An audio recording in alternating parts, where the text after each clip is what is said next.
Hi guys, welcome.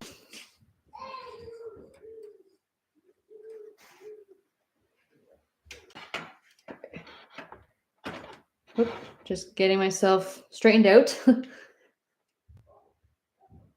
Okay. All right, so I have my palette with the basic colors as usual. So I know if you've painted with me before, you probably already know what we're using, but I like to give you sometimes some pre-mixed colors that you can opt and use instead of having to mix everything yourself. I do have a mixing palette next to me. This is a 12 by 16 canvas. And I'm seeing a lot of people tuning in from all over the place, which is great. A lot of people from Canada. I'm from Canada. Great. Welcome. And this is always going to stay up for replay. So you can pause, go at your own speed afterwards at any time. And you can actually pause through this video while we're live too. So we are doing the group of 7 painting. This is going to be really, I think it's really fun because they have like a certain style with their color scheme and the way that everything looks like it's kind of blowing in the wind a lot. And I really like that, especially for the trees. And a lot of muted colors. I like the muted tones.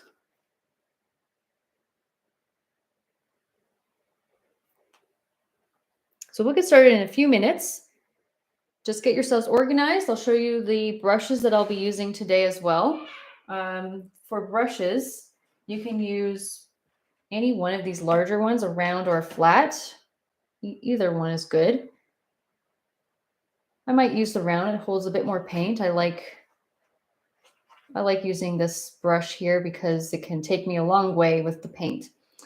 And for smaller brushes, I have a medium number 4 bright brush, and any of these detailed brushes, which is a number 2 and number 0.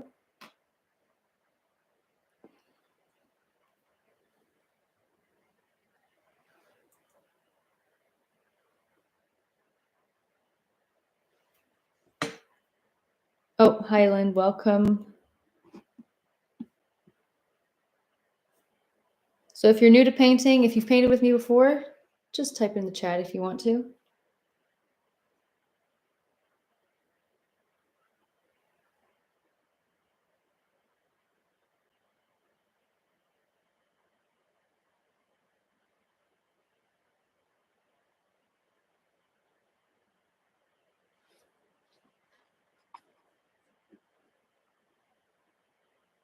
So I have my water cup and paper towel on the side.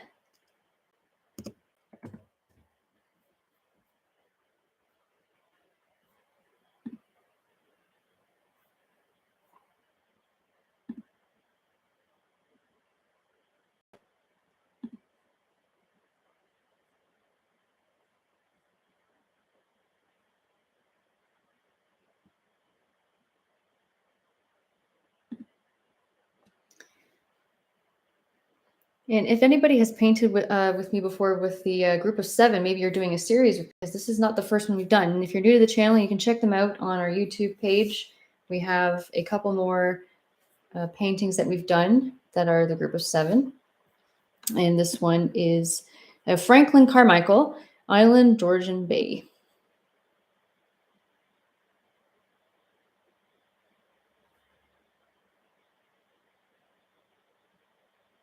Oh, nice. There's a March break paint party going on. Excellent.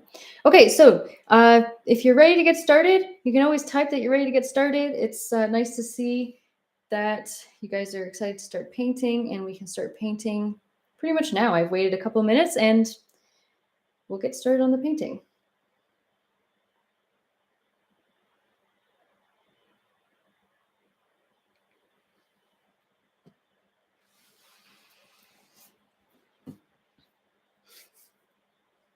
So one of the first things we have to start with is the sky. And the sky has already a lot of movement in there. It's pretty fascinating. That was one of my favorite things to start painting right away.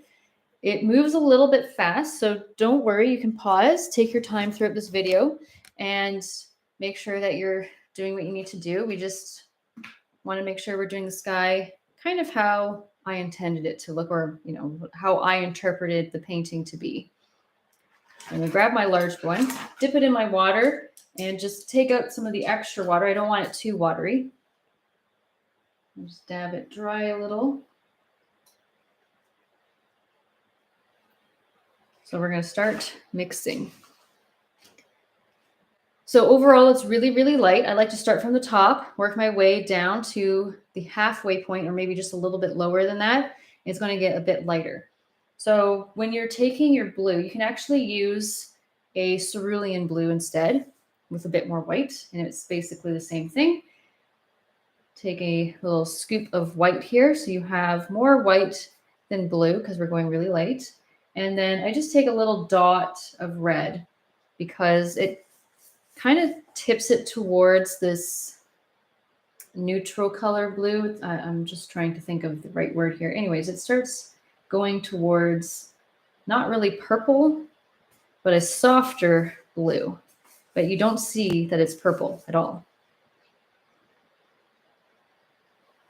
That's still a little bit dark, but you can start, right? You can just test it out. Like, oh, yes, I like that. And you can use just a touch of water. So I'm going to take another scoop of white. See? And you can get it much brighter. So I'm turning my brush sideways. I'm just starting below that spot there and just doing nice long strokes with the flat side, dragging it across towards the other corner. This already has a lot of streaks and movement going through it. You can smooth it out a little bit and start turning it a bit more to the side. That's what I'm doing.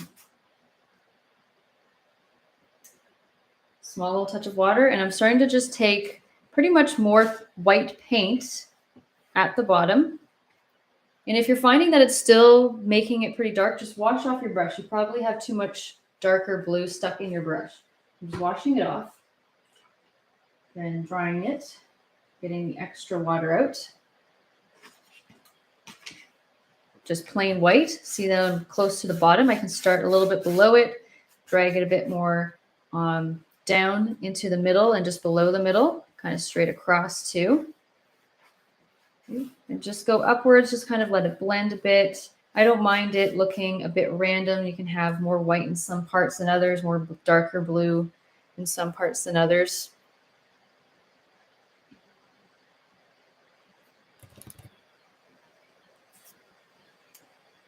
And while it's still a bit wet, we can add a little bit, you can see I have a little bit more like purple coming up at the top. I actually made just a smidge more of purple. Just another dip of red, probably like 2 little dips.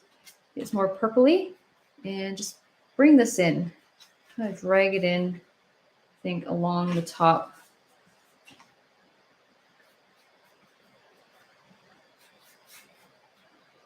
A few little streaks coming in.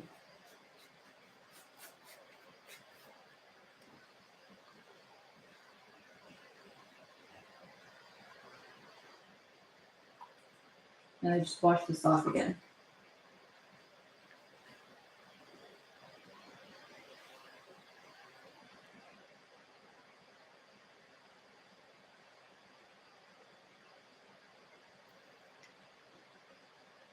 So I'm just going to let that sit and dry for a minute. When we put our white clouds, we don't want to start adding white clouds right on top of our freshly painted sky that we have going. You want to make sure that your sky is to your liking. So if you need to put more dark blue or light blue, do it now while it's still wet so that you can get that almost like a gradient from darker blue to lighter at the bottom. Overall, it's pretty light.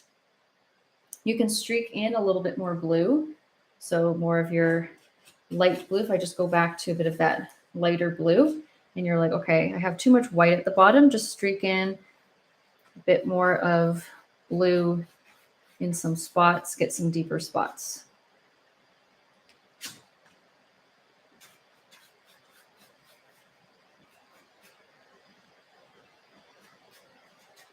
And it blends really well.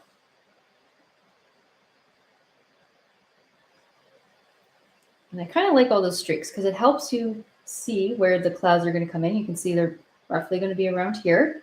And they're just going to come up and be in different little spots, look a bit wispy, but don't try to do that right away. Just make sure you go a little bit below halfway on your canvas for the sky. Just kind of end it around here.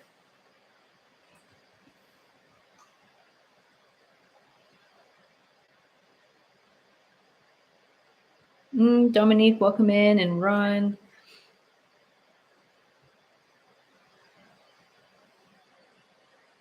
And Kathy, yep, welcome back.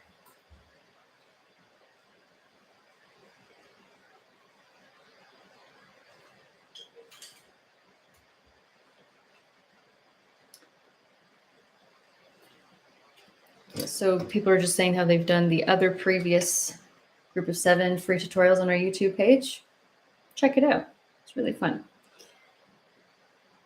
So this is still drying just a little bit. And in the meantime, we can start painting and almost outlining a little bit of where our island right here is going to sit in the further back one. So we're going to be putting in the water. We're not going to actually make the islands. We're just going to paint around them in a way. You can fill all of this in with water if you wanted to. So let's make a bit of a greenish teal color. It's not like your clear blue color, right? It's definitely more on the teal green side. Taking more blue. And I don't mind mixing in the same spot, just so you guys are not too scared because of all the muted tones. And putting in some blue here, putting in just a little bit of yellow to start. Try not to go too crazy. You don't want it to be so green that it's like, scary. Why is it so green? You can always balance it out with more blue. Then just a little bit of some white again. You need to get a bit of color. You can see that it's a really lovely turquoise, but that's not what I want for my water. It's not that color. It's actually, again, that muted tone with some black is usually what makes it look a bit softer and muted in color, not as vibrant. It takes away that vibrancy. There we go. We have a dingy color. It's kind of perfect, but I think we still need a touch more white. Okay, so you can add more yellow if needed. I'm just starting with a base coat.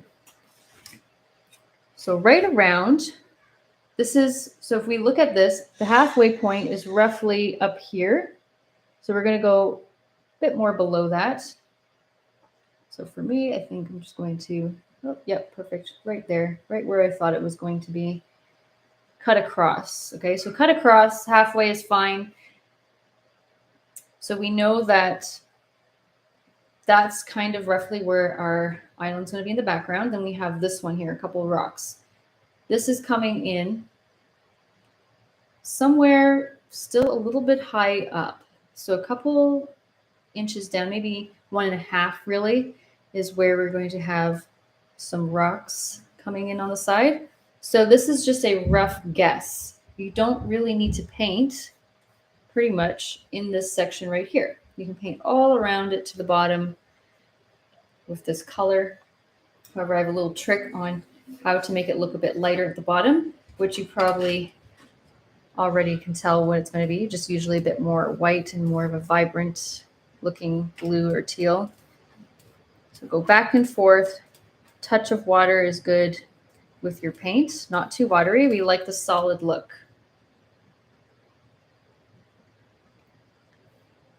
And I even went into this section a bit because it's going to be overlapped with my rocks anyways. Just bringing it down, cutting it across here because I know right around here is where my rocks are going to end.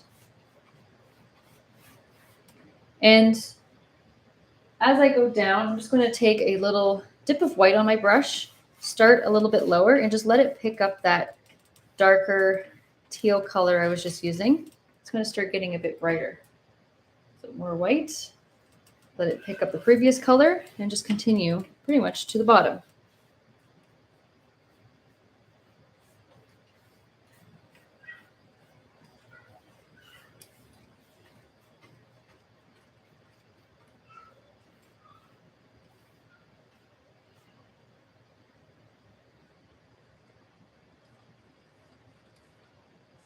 And that should pretty much do it for the base coat of the water.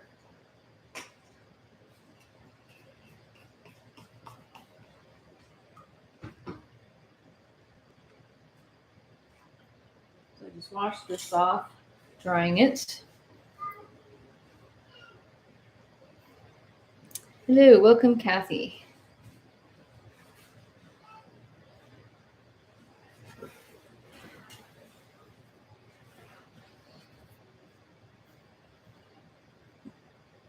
And you can let me know whenever that's done.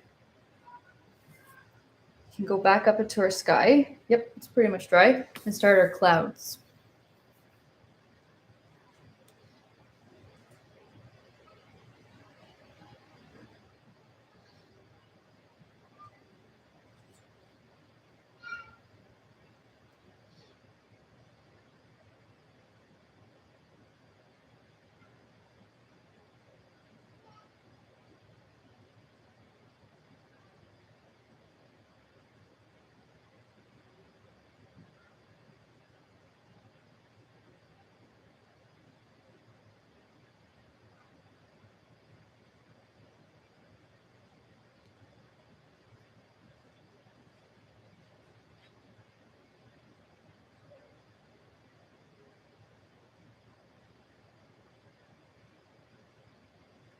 And for the clouds back at the top, one of the brushes I like to use, I still like to use my large brush. And one of the reasons is it kind of, I can make obviously bigger clouds. It helps make wispy clouds. You'll see. I don't use a smaller brush for it. And I think actually your flat brush is probably a good one.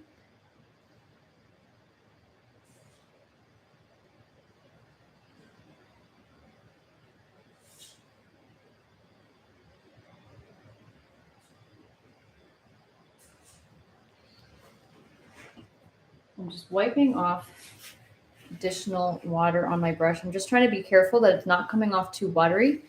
And it's really just more about how much paint, like the white paint you put on your brush. Let's start with this round one right now and see where that takes us. I'm going to take my white. So I have, a decent amount of white, nothing too crazy. So let's start right around here. You can see I'm just going to pull that up. So I'll start pulling it up, and usually into the spots for me where it was already a bit brighter overall, I found that there was a lot more coming from near the bottom. I think I'm going to start doing some shorter strokes. Just use more of the tip of it or the side of the brush.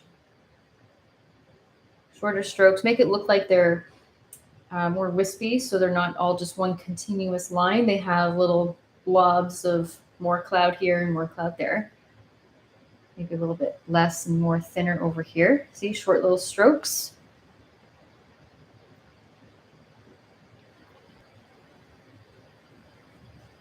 And it's more just wherever your hand feels like taking you, I think. Leave some gaps sometimes. Yeah, I'm being a little bit generous with the paint, but I'm not fully coating all the way around. I mostly like to put it at the tip of the brush.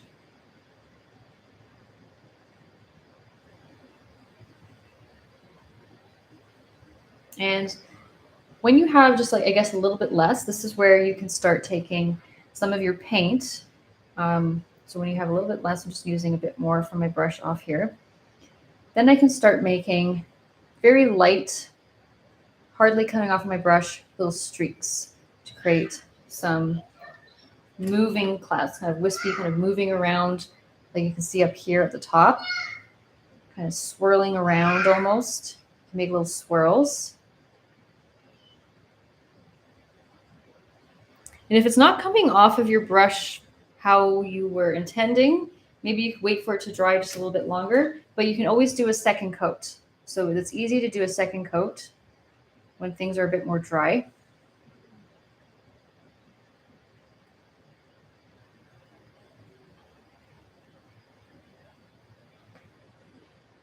So I had something swirling from over here, just coming off to the side.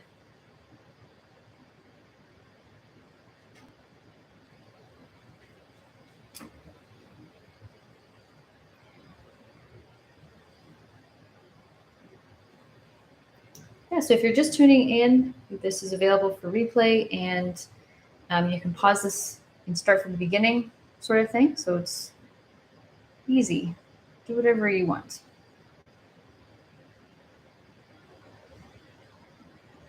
Like those streaks. Filling a lot of gaps here and there, kind of in between. I'm just following the direction of where my brush strokes were going for the most part, except for up here, it's kind of swirling around, as you can tell.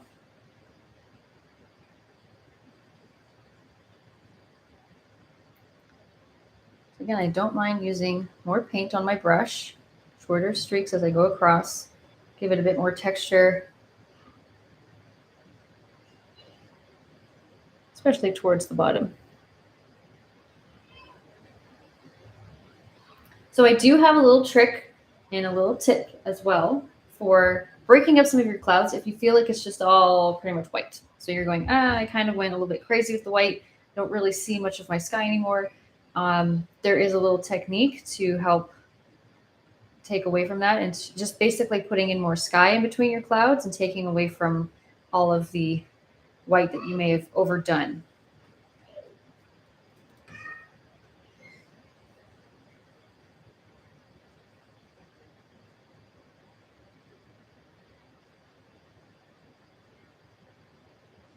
Okay, let's wash this off for now, and I'll show you how to put in more sky.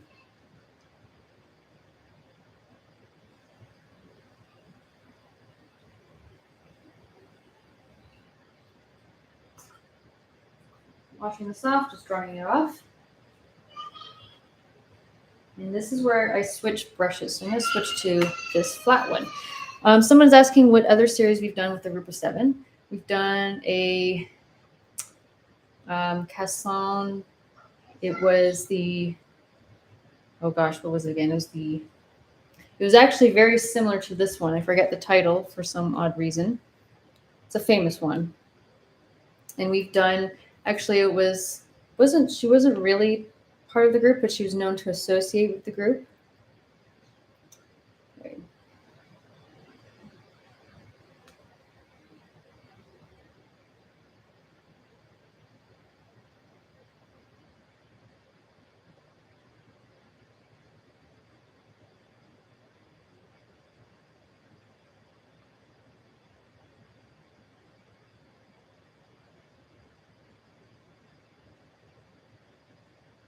Oh yeah, AJ Cassano was White Pine. That's what it was called.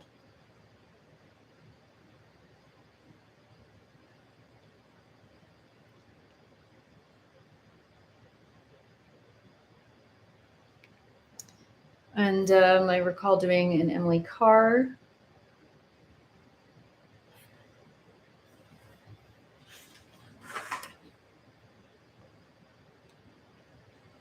So to put in a little bit of our light blue again,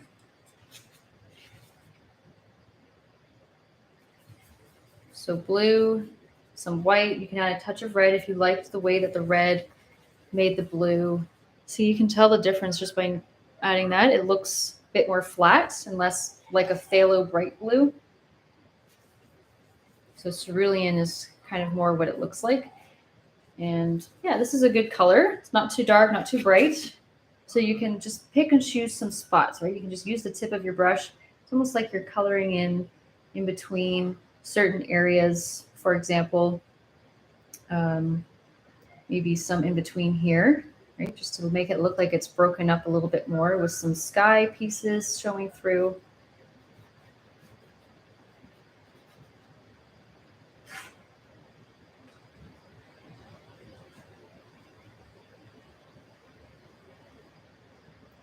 Maybe some more over here.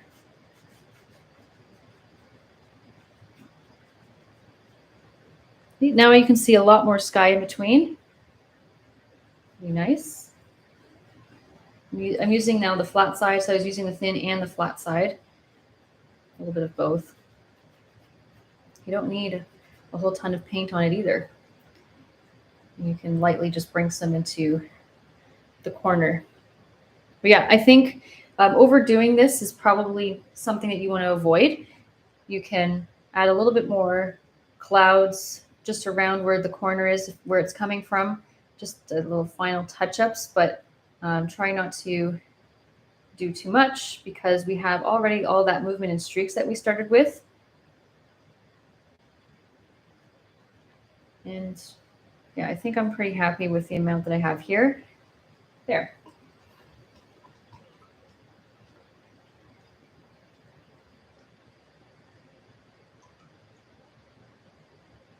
So just washing that off again. Maybe I'll continue this to the edge. Why not?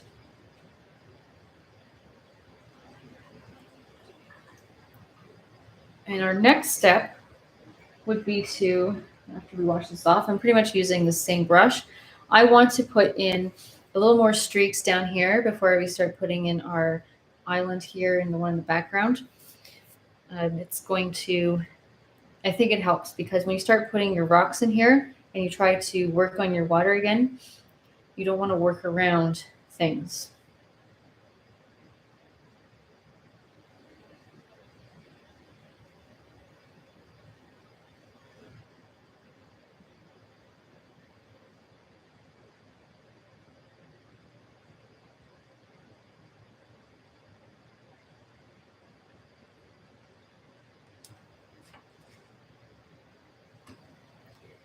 So for some of these streaks down here, yep, this is pretty dry. Okay. You can see there are some darker streaks and lines that are going through just to create just a little more movement into the water.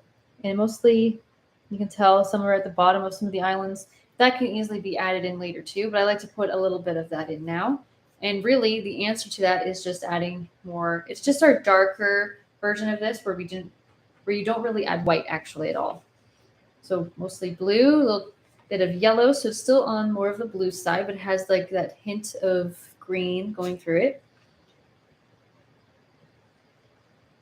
You can add a dot of black as well, small little dot of black to help give it a bit more darkness. Let's see how this looks. Yeah, you can already see that it's darker.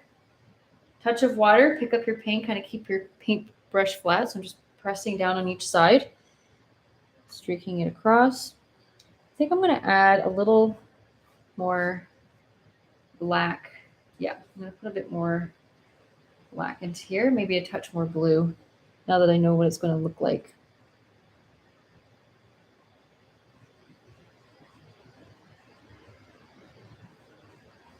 So I'm putting some, you can see more towards the bottom where this area is.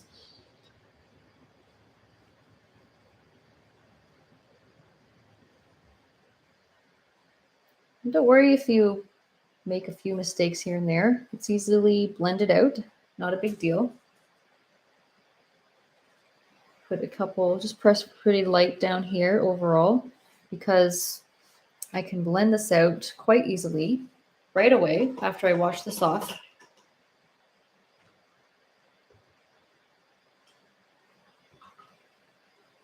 So I'm washing this off, taking kind of a lighter version, I think, of this color that I originally started with in the water. So that's just more white. If you have to make that color again, no big deal. Let's start somewhere around here. Yeah. So if you can see, if I go around and on top of some of my streaks or a little bit above and below, you can make it look like it's blended out, thinned out a little.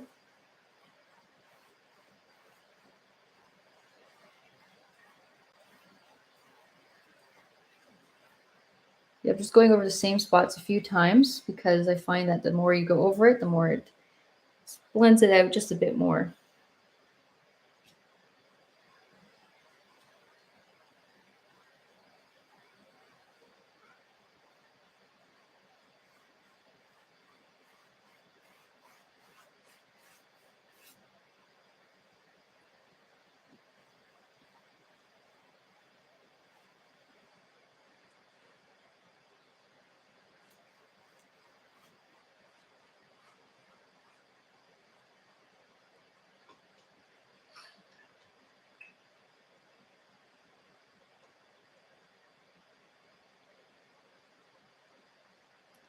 And I'm thinking right on this side, putting just a little more, maybe some darkness, just to keep it overall coming from the side. You can keep it a bit darker since there is a bit more of a shadowed area from the island, casting more of a shadow over here. So you can add a little bit more of that in with the darker blue-green. You can see I just do lots of streaks.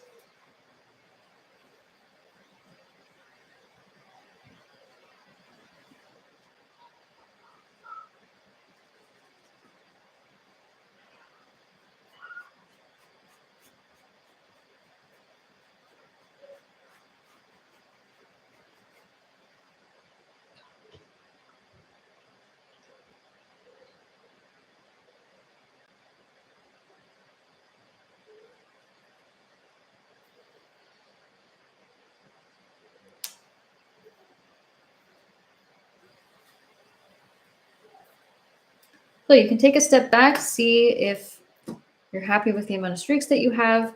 You can put with your same brush, or if you want to switch to something smaller, maybe it's easier for you to use a detailed brush.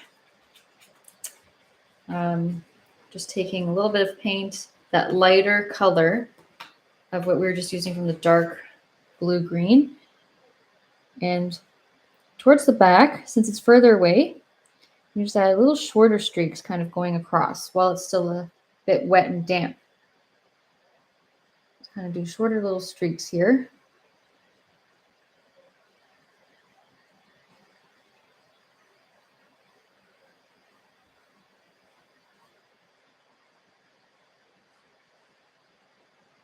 When you do shorter ones up towards the top, it kind of looks like it's further away, which it is.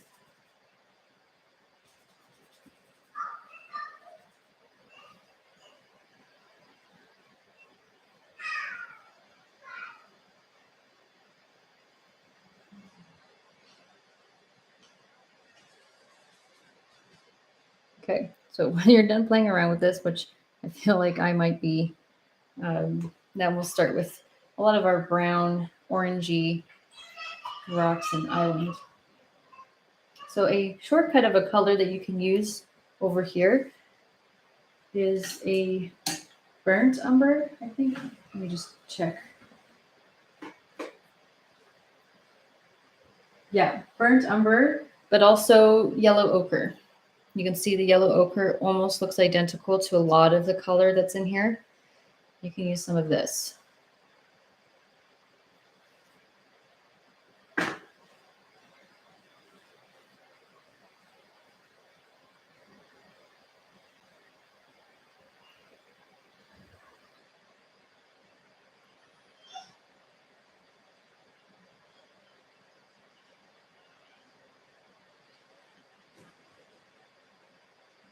I'm going to use the same brush I just used, so I'm going to grab that again.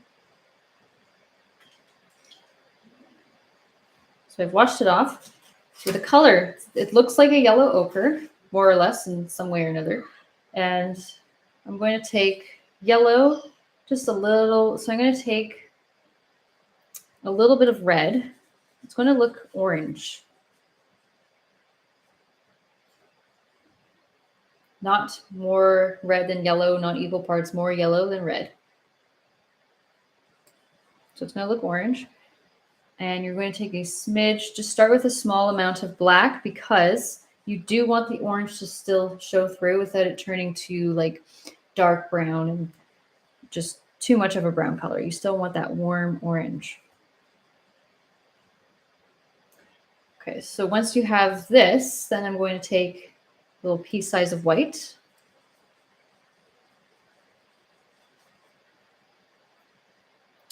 And that's more like a yellow ochre. So you can add more yellow if it's still too much on the red side. You can add more yellow and a touch of red if you went too much with the black, if you went too brown, right? So you can do that. Don't put more white in there just because you think you put too much black. It actually just makes it more light gray.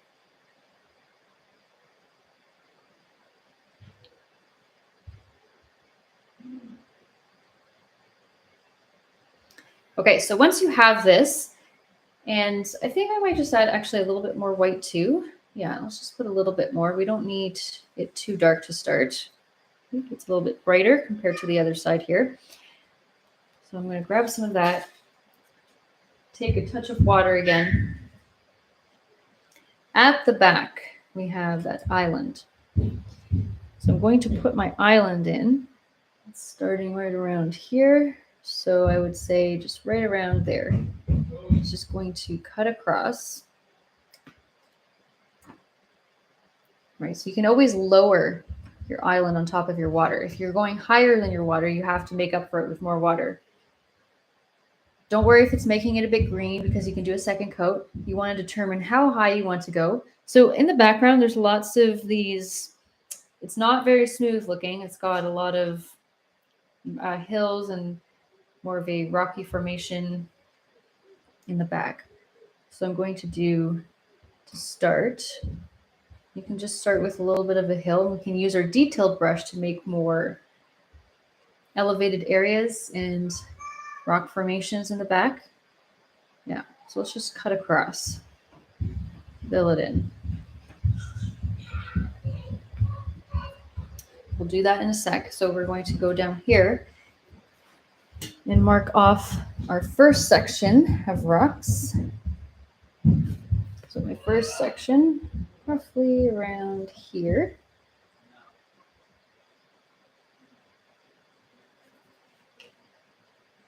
So I'm starting with a straight line. And there's a second one down here. Somewhere, yeah, this is good. So this one ends more than halfway across my canvas. So in the middle, it's approximately around there. Yeah, right around here. So it's a bit further going halfway across. And this one's almost touching towards the end. Like it's really close to that. So I have two lines currently. But one of the major things I like to start with is this first one. Just making a nice rock come up, and we can tell that the height of this is just a little bit taller than where this island is here.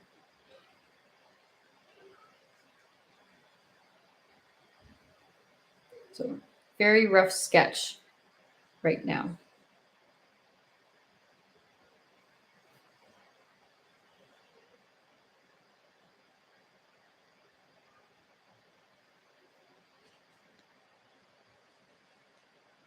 And off to this side, let's not worry too much about what to do here because I don't want to get too confusing. Overall, you can tell that the rough shape is that there's a background bunch of rocky formations that are just coming down, and just go less than what you need to do. I'm just doing a little bit of an outline out here, cover in do my first coat over top of the water because I don't want to show this.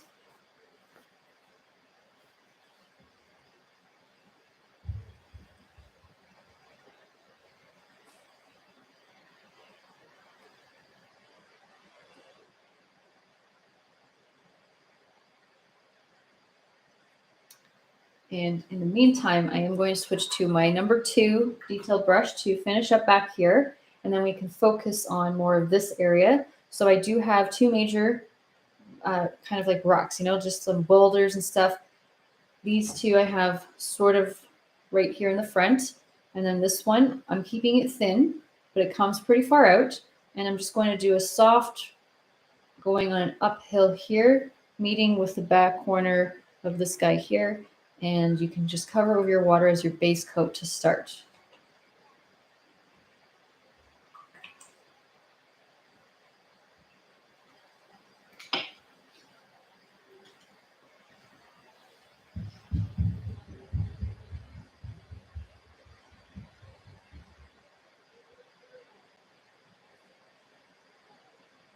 So let's go to my number 2 detail brush. So I'll give you a minute to do that. Hopefully it wasn't too confusing.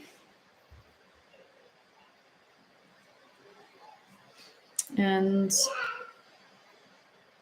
someone's asking about the additional paintings. You can find them, yep, on our YouTube. You can search by our playlist folder, live, taught here live on YouTube, or step-by-step paint-alongs.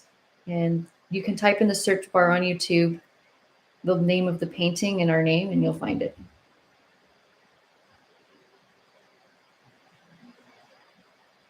You can even just type Group of 7 Artist Palette.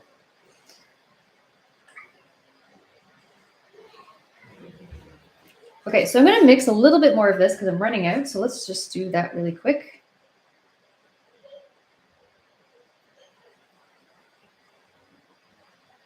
And I hope that making the yellow ochre was a lot easier than you thought. Remember, just a dot of black or two, right? Depending on how much you mix at a time. And this is, I'm going to take a bit more red. It seems it needs a bit more of an orange look overall instead of overly yellow. There.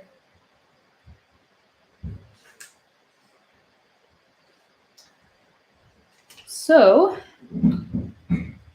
trick is to use a bit of water and twirl your brush into your palette so that it stays kind of thin on the ends. You can even switch to a number 0, depending on, I guess, how heavy-handed you are.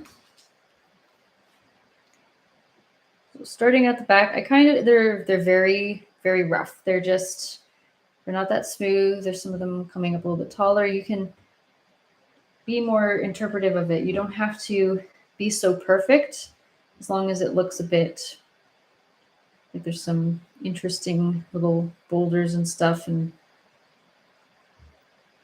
more rough edges. I'm mostly going up and down here. Almost like you're making little rectangles.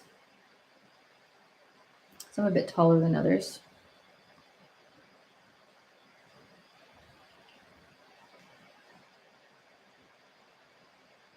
Going across, maybe a little bit dipped down.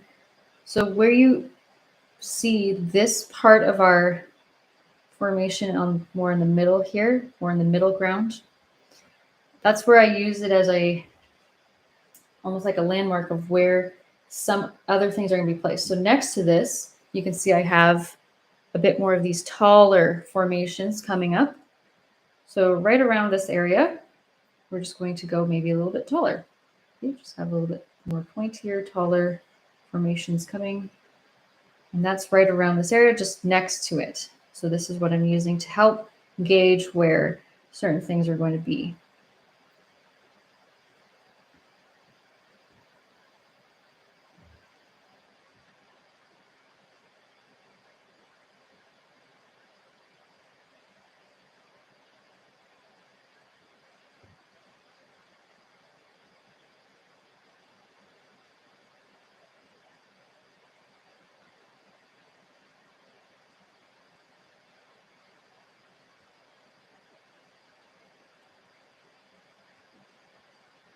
So I'm just putting more paint along the bottom to cover any bit of green down here. If it's not covering it, it has to fully dry, so just come back to it later. I'm just going up and down for the most part. And then actually you'll see I'm going to be changing direction pretty soon.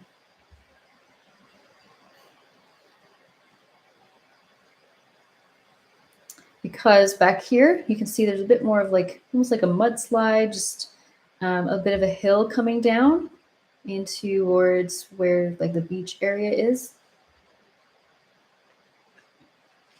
So that is just taking white on your brush, and it's actually, I didn't wash it off, okay? So that's pretty important. You don't need to wash off your brush. You can use what's on your brush. Just take a bit of white, it makes the lighter version, and just go up a bit of the way, not to the very top, and just do a bit of a streak coming down. It's almost like you're mimicking a pathway of some sort, and everything's following this direction.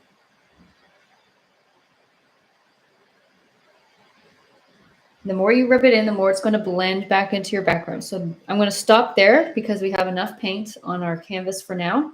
let it dry, and we can do second coats, add onto some shadow, so darker brown in between here and more highlight and some color coming down in here before we do trees.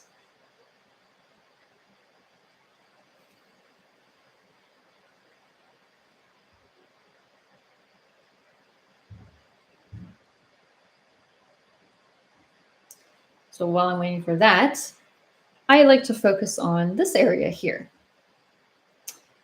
So this background, we have more formations to make, and you can use the same color. You can switch up your color slightly if you want to do, maybe you want to change up the look of it just a little bit, maybe a bit more red into the color, more of a reddish tone into that same yellow ochre. Yeah, we'll start with that. So we know it's right in between, so it's all along this area here. It's all in between here. So I always start with a bit of a base coat, and you can kind of think a little bit like stairs in a way. Not really, but it's more like, okay, you have a more pointy at the top, and then you're just going to go a little bit wider. So you're going to come out a little bit wider, like you're building onto it almost like stairs on the way down. And I'm not making it perfect, so it's not like on each side you're doing the exact same thing. You can make it more of a random pattern, so it's a unique formation. It's not a perfectly stacked formation going up the same width on each side, and not very symmetrical either.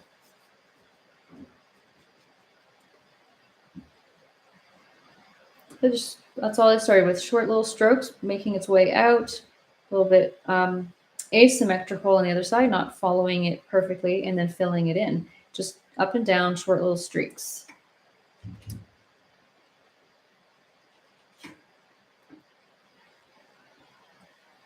Let's do another one. It's coming out, see I'm just building it out, coming down. There.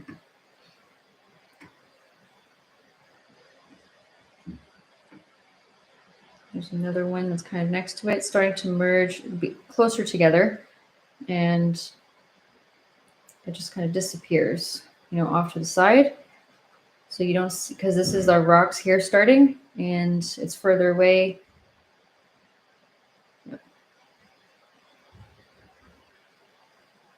So I'm just filling this all in. It's basically merged together, except for some pointy tops.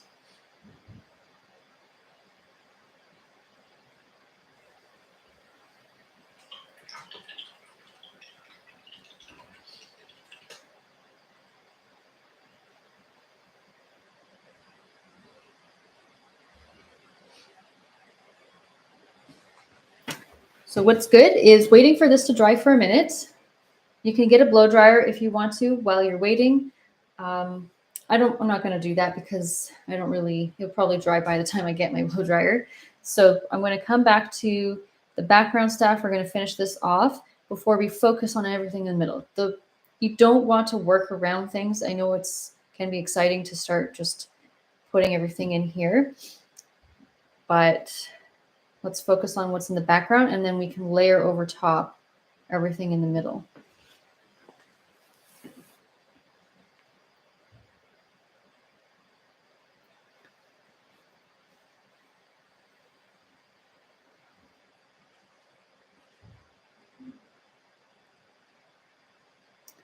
And actually, what's really nice to add while you're waiting too, whatever brush you find does nice streaks into your water, you can add in more of that shadow. Remember the dark teal with a touch of black, right? You can put in some of this just along the very bottom, right? As a nice solid line and shadow directly underneath.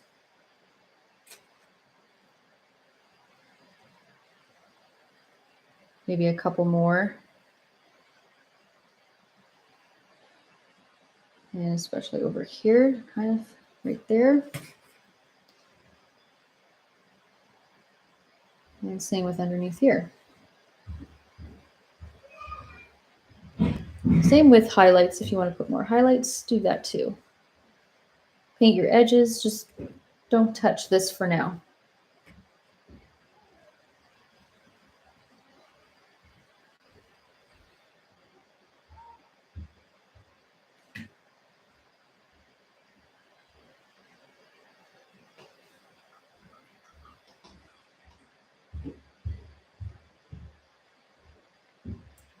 Maybe a bit of highlight.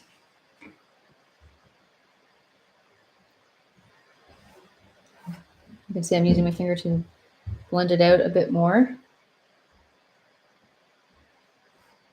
Maybe that's helpful.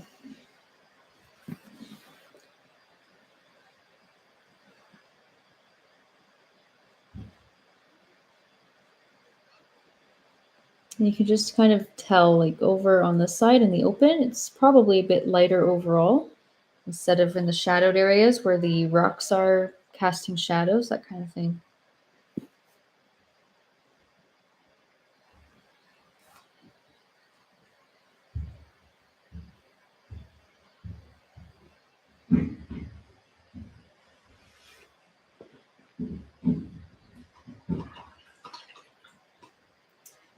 Okay, so I'm just seeing if anybody is ready to move on to our basically second or third coat into the background island, putting more highlight in there, some more shadow too.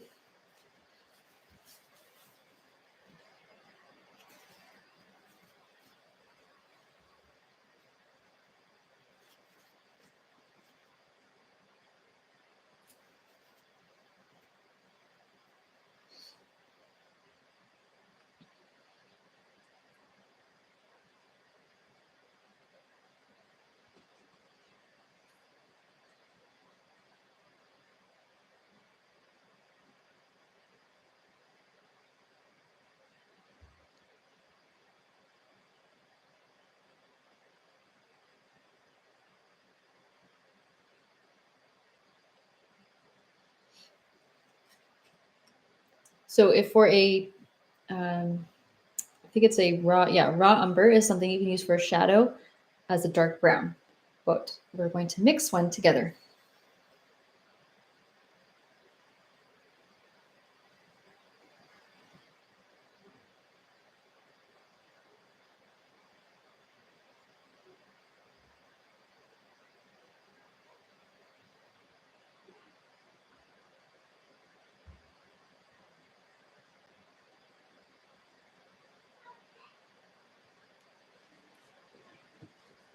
So the detailed brush, I'm just going to leave this for now. I want to keep this. Take equal parts yellow and red. You can even take contaminated yellow and red, and you'll probably just get brown already. See, if I just take my contaminated, I was touching some blue, it just makes pretty much brown. Touch more yellow. I feel like I took a bit more red, and a little touch of black too, right? So it's going to make it more brown.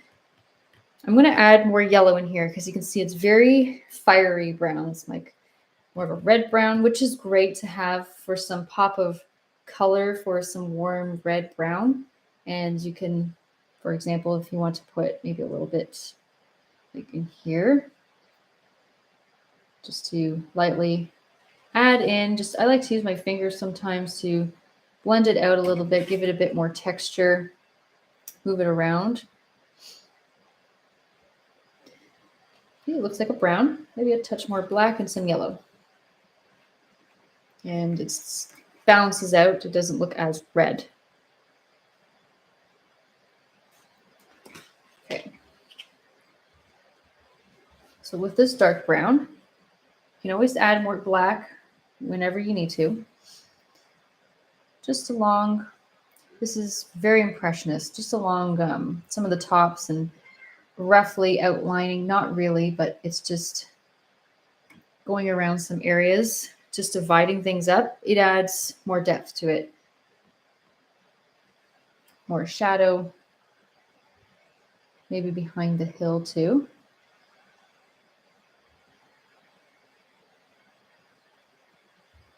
You can actually see mine's not dry back here on that part, so I can just blend it in, that's fine.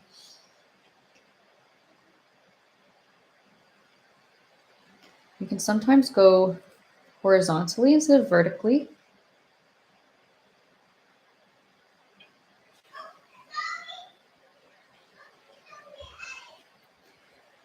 So if you want to, or put some more yellow ochre over top to blend it out too.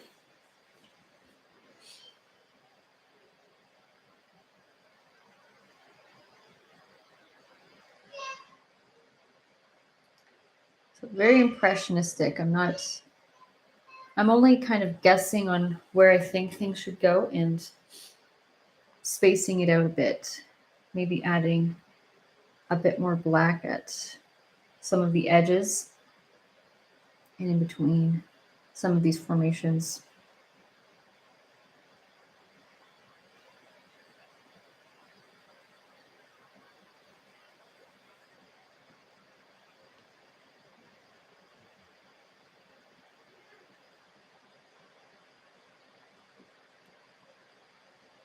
So if you're seeing brush strokes and you're seeing it looks impressionist, like it looks like it's not very smooth, it's not very blended too well. It's actually probably a good thing because it brings out more of that color. And I think the style is more that way instead of a perfect blend. So if I take my dark brown over here, first of all, you can just outline a bit more these areas.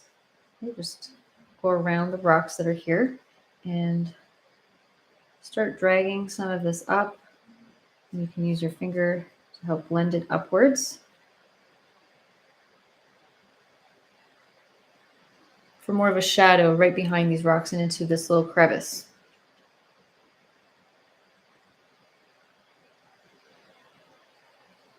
Kind of picking and choosing. You can see a lot of the shadow is actually being cast on the very right side of where these formations are, from the top going down.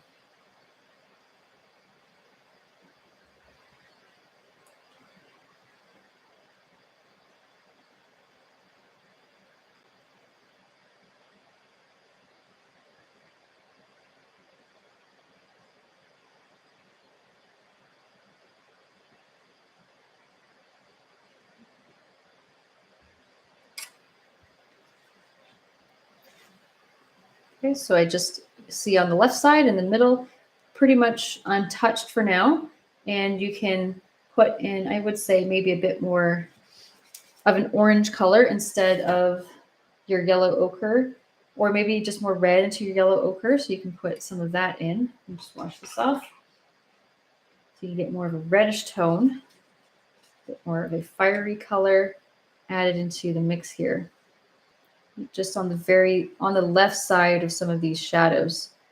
You can see just a bit more color in here. Coming down.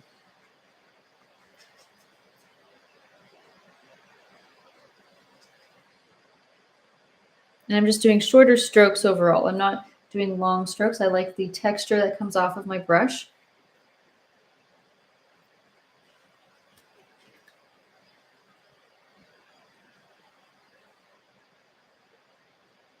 So once you are more comfortable with what you've been doing, you can be a bit more heavy-handed with the color, get more of a pop of color. So you can put more black in to really give some more of a shadow right in this first one and at the bottom.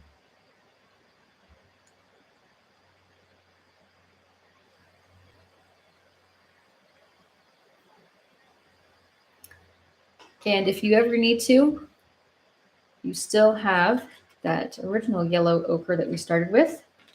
And you can just put in maybe a highlight, more white on the other side, or just more of that yellow ochre in general to help blend anything out wherever needed. Although I was just putting in little streaks, so I wasn't trying to blend too much. I was just trying to get more of a highlight and more texture as a second coat on the left side. See, just short little streaks coming down, overlapping and letting it cover over some other paint, and it looks a bit more blended but still textured.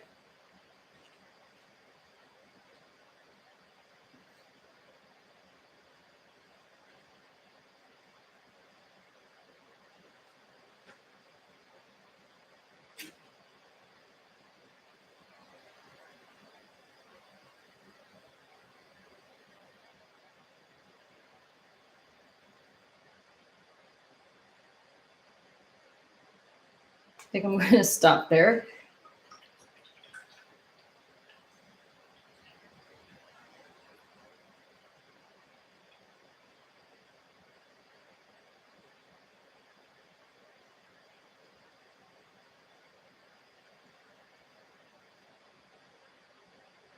So I've washed this off. Oh no, someone said their canvas was the wrong way, so I assume that you're doing landscape and realize that it's better to do it more portrait, especially the length of the tree. Yep, so these are slowly going to start taking shape, and it's good to practice on the background and these before we start working in here, because this is going to be a lot more color. It's going to have more of like a teal color, as you can see coming in, some different oranges and teals, and more browns, giving it movement and shape. Back here, I'm just taking some more white with my yellow ochre, so it's just a lighter version. You can see it's super light on this side. You can even just use plain white, honestly. I am putting, first of all, a white little line. So use your flat or detailed brush for this. And just bringing that across. I feel like it represents a bit like a beachy area, sandy area maybe, or just a lighter part on that island towards the edge before it gets to the water.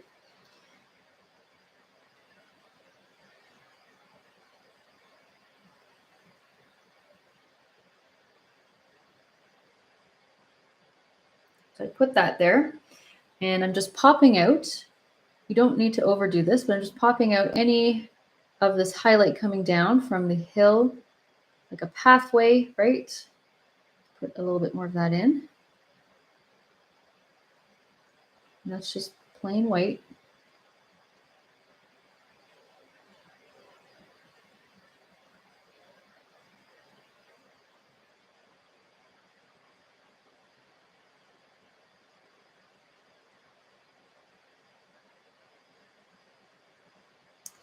Nice. So yeah, come back to it at any time if you need to go. One of the things to add in here, you can see there's a little hint of blue. So white and just a touch of blue. I would take maybe a touch more. Kind of an in-between blue, like a sky blue. Not too dark, not too light. Touch of water. Take your blue. Then you can have some of this right around the hill, just mimicking the shape. It's like a reflecting color back here, just around this area, around the lighter parts, giving more shape.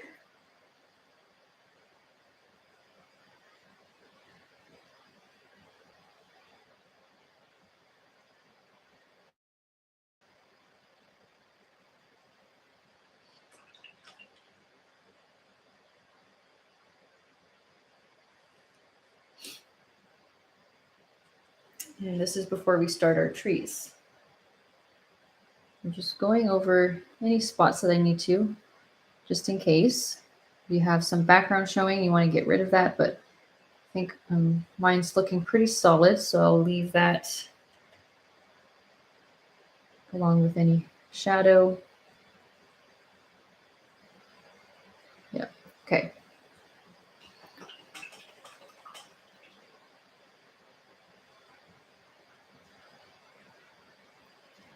Okay, so background trees, all back here. Super easy. I think they're very easy because there's not much detail on them right now. The way that I make this green is equal parts yellow and blue. So you can actually take just a pre-mixed dark green to start and build off of that. I just need a bit more yellow.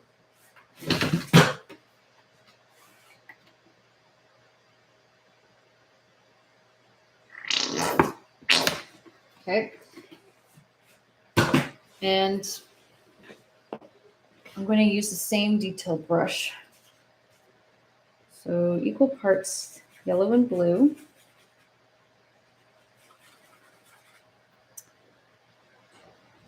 It's going to be a dark forest looking green because blue is so much more powerful than yellow.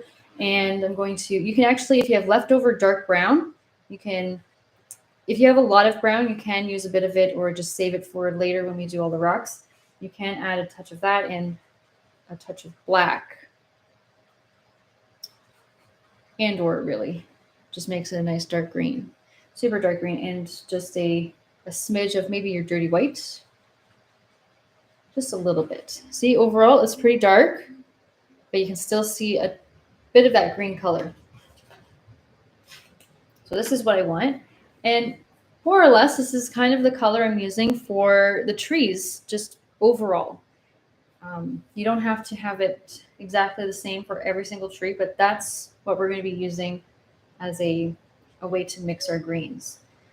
So into the back, it's try to imagine these trees are more behind this front hill that we were just making with a lighter yellow ochre. So roughly, I think the middle-ish area. So you can just go around this hill and just put a patch of trees. So like a little stick coming up, another little stick. Just flick it upwards. Use whatever brush you need to for detailed. You can use a smaller one. A couple trees coming up. And I just fill the bottom. You can see I fill the bottom with a couple dabs because it looks a bit more like a forest area, just a group of trees together instead of just one dingy tree here and there. Mostly I just lightly tapped at the top of all my trees. Give it a textured look. Just tap, little light taps. You can see that bit of texture at the top now. Kind of leafier looking. So don't touch it again. Just do light little taps with the tip of your brush at the tops of your trees. Then with the tip of your brush, lightly tap kind of more side to side, so just more horizontally. And then on the way down, you can get more of a leafy look in this area. Now you have a group of trees. Yeah. I'm going to do this again right around here so you can see a little bit of like a hiding area just right here behind this back rocky formation in the water.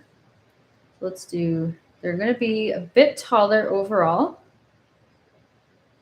So let's go a little bit more. I'm just doing like 4, maybe, yeah. Do like 4 of them, 4 or 5, and just kind of do the same thing. You want to get this done, and we can overlap these rocks on top of this now that this is done, or whenever this is done. We don't have to worry about it. And light little touches at the top, a couple little dabs, and then just go a little bit wider towards the bottom, side to side.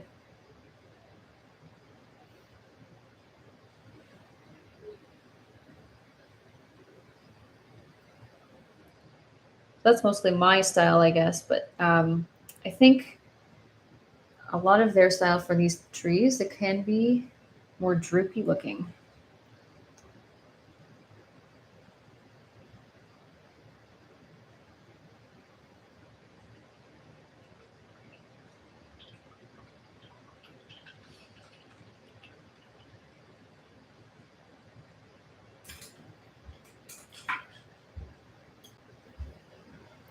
Okay, so I'm just touching up with a little bit of white. Yeah, a little bit of white just around the bottom. And if you want to touch up on any white on any of this hill coming down here, or highlights on, you can even add little highlights up here too. If you're feeling fancy, you want to play around with it. It's interpretation.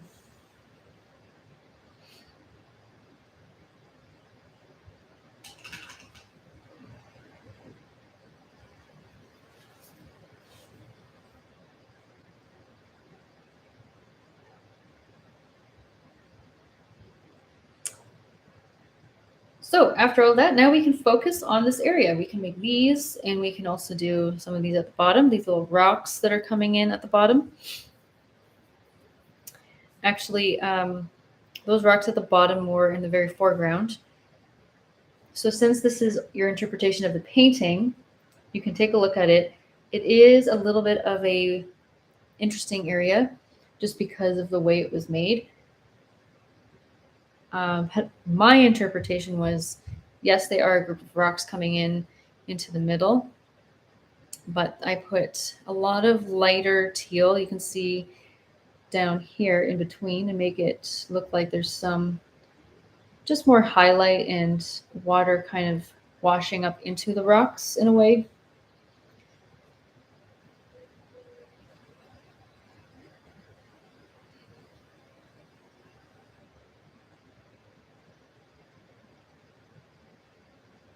Okay, so let me know that you're ready to start this area.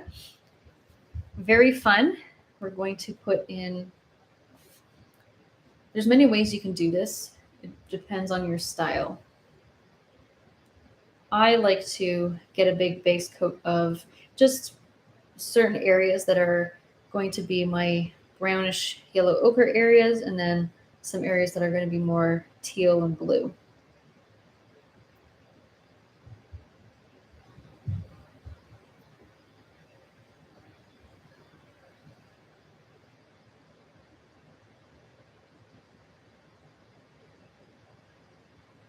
So let's have on our palette, let's have, it helps to have a couple of colors to just mix and have on hand to go through.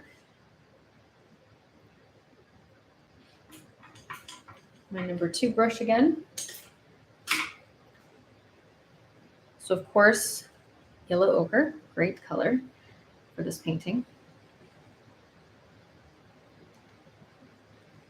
Okay, I just made more brown because I mixed directly on top of brown. So there we go. I have more brown to refer to. Perfect. Now let's actually make a yellow ochre.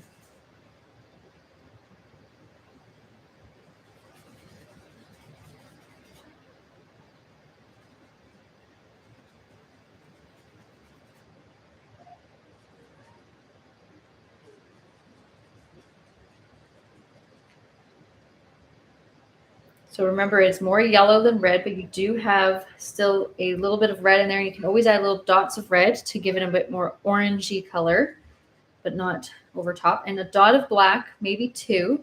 Still, it shows more of the orange color, and then a touch of white. It has a bit of a golden look to it.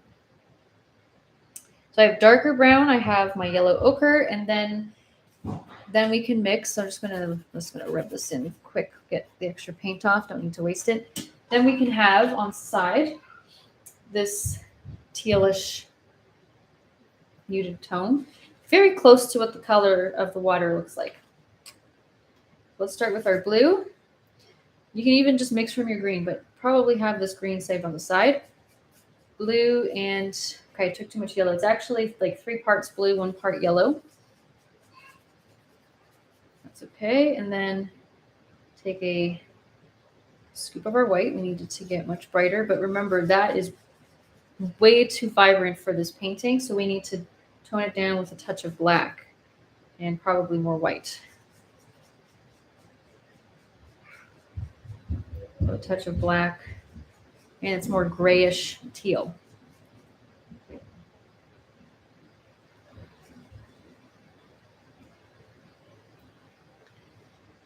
So if it's too green looking, just add a bit more blue and keep adding a bit more white to it, because when you add more blue, it gets darker again. This is nice. Okay, so those are my colors. In terms of when to use this color, for this rock right here, I kind of like to do it after I do a lot of my browns and stuff, so I'm going to not touch that right now. I'm going to switch over to I think I'll use my number 4 flat and define more areas, even with my detailed brush too, before I start putting in some blue. So starting with my yellow ochre. Yeah, let's just start back here. So right on the edge, let's make a little bumpy formation. It has a little line and a bumpy formation coming up, kind of pointy. There, just off to the side. Then I have this interesting one.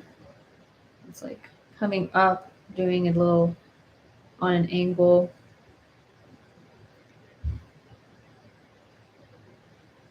Just following the outside right now.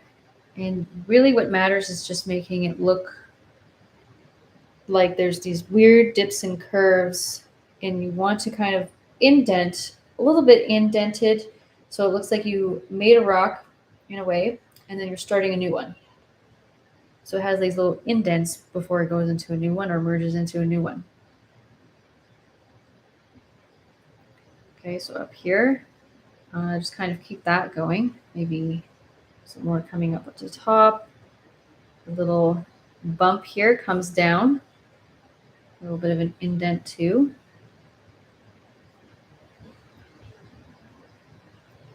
And it kind of cuts across.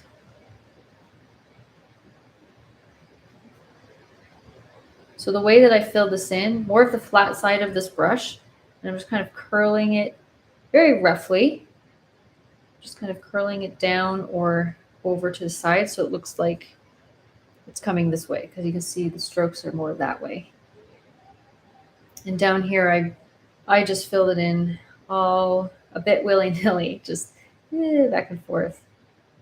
Letting it be textured, you can do some weird strokes this way and that way, and it starts to texture already into that area.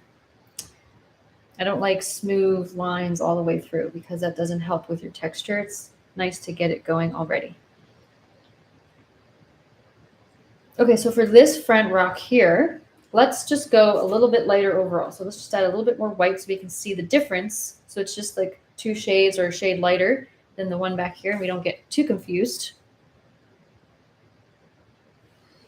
Hey, welcome in, Vicky. And Lori. Okay, so at the bottom, we have a little rock coming down.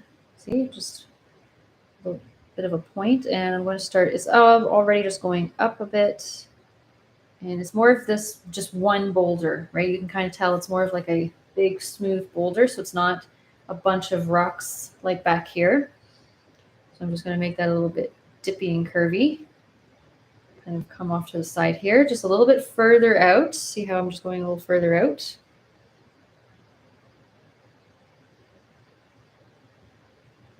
Before it goes into this interesting rock that's very, very rounded. And that's just right in front. So let's just follow the streaks. They're mostly going from up and down, very rounded with the whole shape of the rock. You want to follow that roundness. You want to bring it up and then back down over this way.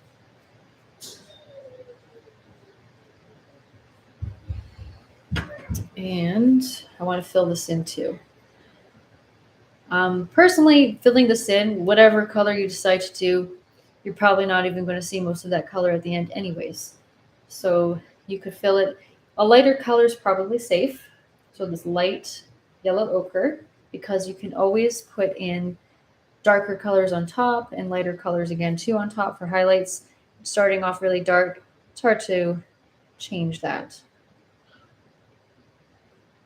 And you can have, if you're feeling fancy, you can put a little tiny rock right here in the middle, but let's just fill this in. And the way that this is kind of filled in, it has supposed to be, instead of just like a smooth rock like this one, it's supposed to come up like it has all these indents forming and going in various directions throughout the rock, so you can fill it in a bit more wavy, is what I would say. A bit more of like a wave. So just more wavy lines, has a nice flow, kind of reminds me a bit like water's flowing down it.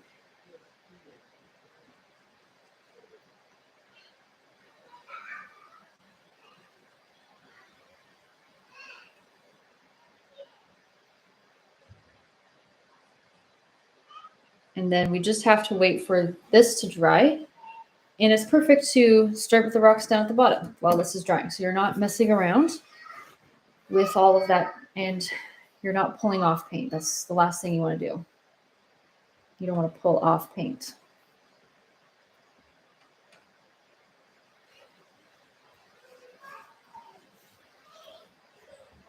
So just wash that off again.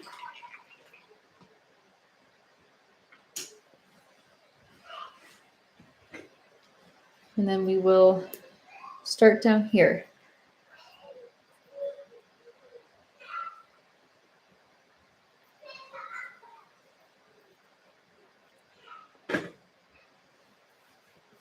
And looking at the bottom, don't focus, I mean, unless it's your goal to completely match more of the original painting, but you don't need to focus too much on where things are and just like where the color is placed. Think about more of where you see certain rocks and what makes sense to you. So there's a lot of rocks that are, there's like some more shadowed ones just coming in here. And then there's some more of like a reddish, you know, you can see more red tones coming in here and coming up in towards like the middle area. I'm going to start with my same yellow ochre. Let's just switch to, no, I'm going to use the same flat. I'm going to use that. I'm good with that one. Maybe a little touch of white, but okay. So down here, instead of, you just want to follow mostly the tops. So it's coming up a few inches from the top and it's kind of smoother back here. And you can see this red down here. This is more of like a reflection from this rock. So it's actually more swooping around. You have this boulder just coming in the front and it just kind of swoops around.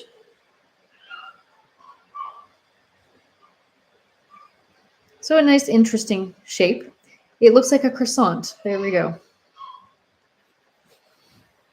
A croissant is just sitting in the corner here. Perfect. A very bumpy croissant.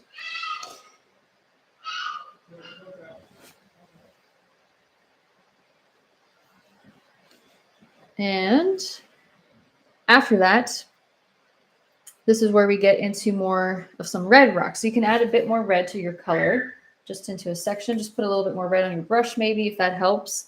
And maybe a touch more black. So if it's looking too red, just make sure that it has a little hint of your yellow ochre and a touch of black, so it's not too scary red.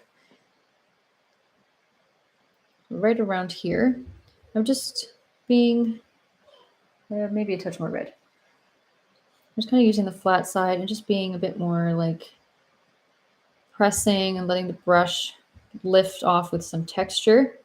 You're just pressing, bringing it along. Starting to go up on an angle.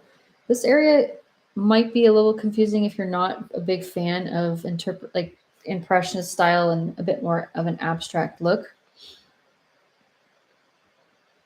Let's just, I'm going to do this area overall. So I'm just basically extending off of here and just adding a bit more of a bumpy formation coming out.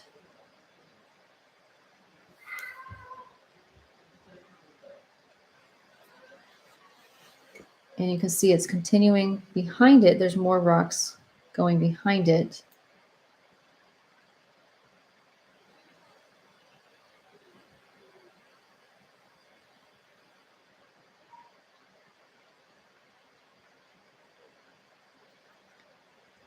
So I'll switch back to my yellow ochre again.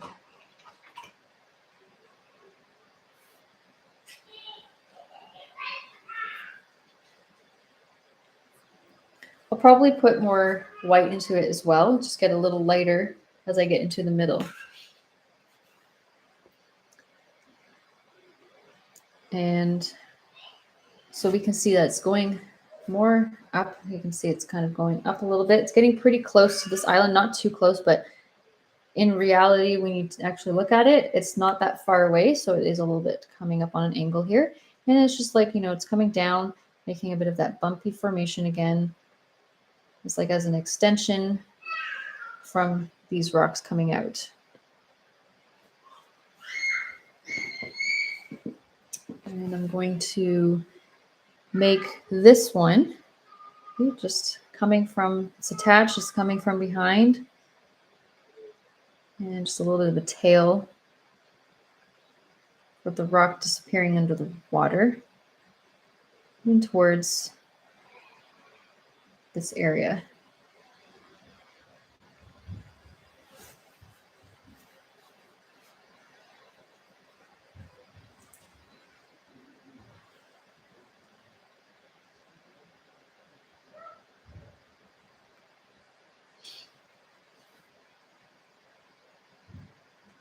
Okay, so you can put little highlights into some of your red ones. You can even add more red into some of here for now, just to get some of the texture going, but let's leave it as a base coat and let this dry too.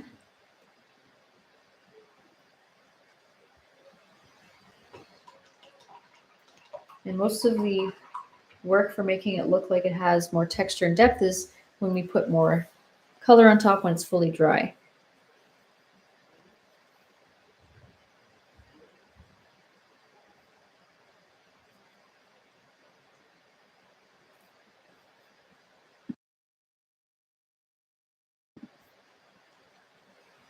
So now we can come back into here.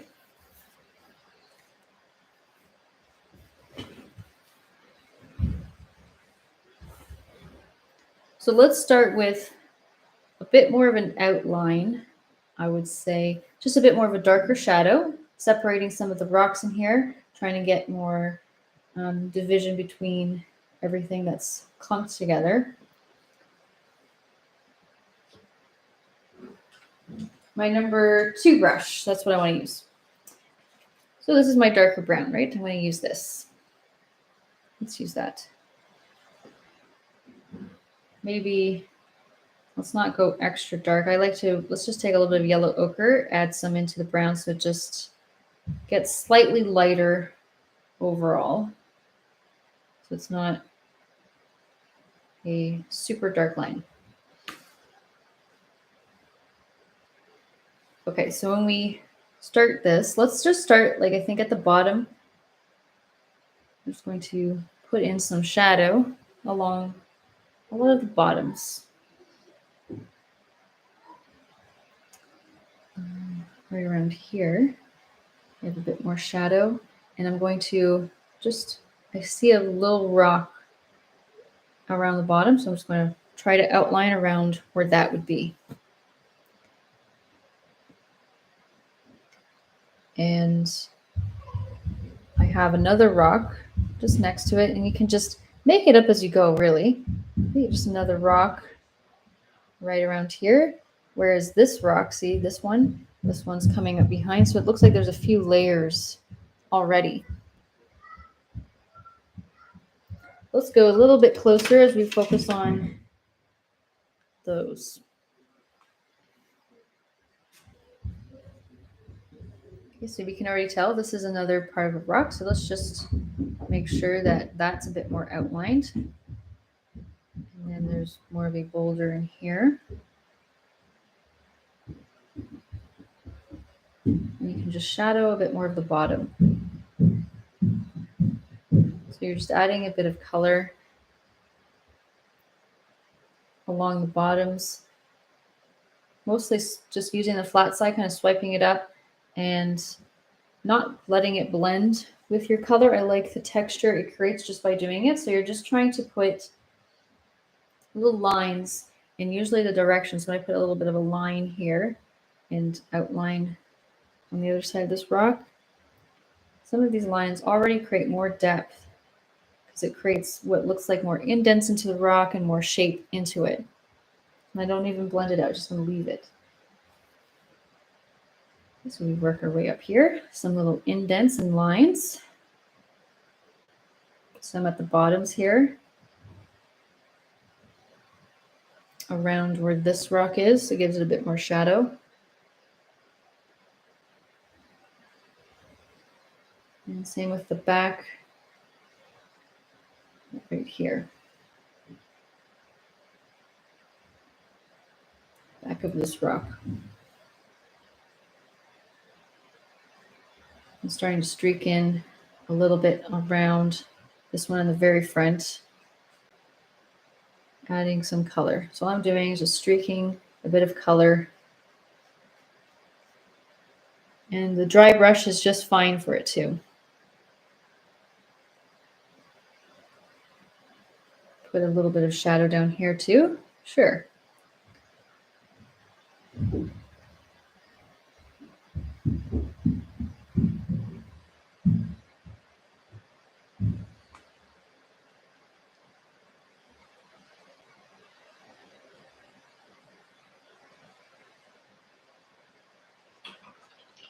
So that was just more of a dark brown. It wasn't our super dark brown. It was a bit lighter, had a bit more of a yellow ochre added in, but still pretty dark.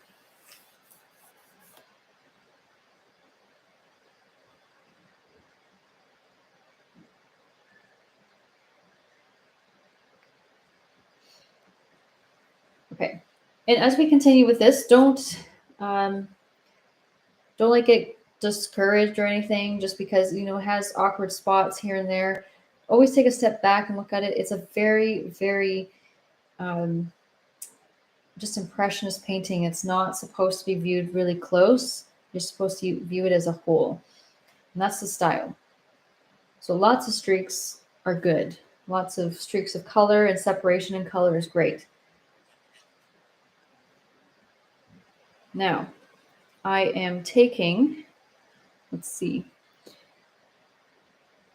Let's go to more of a highlighted color. There we go. So more white, add in with our yellow ochre. Be more highlighted. That's what we want.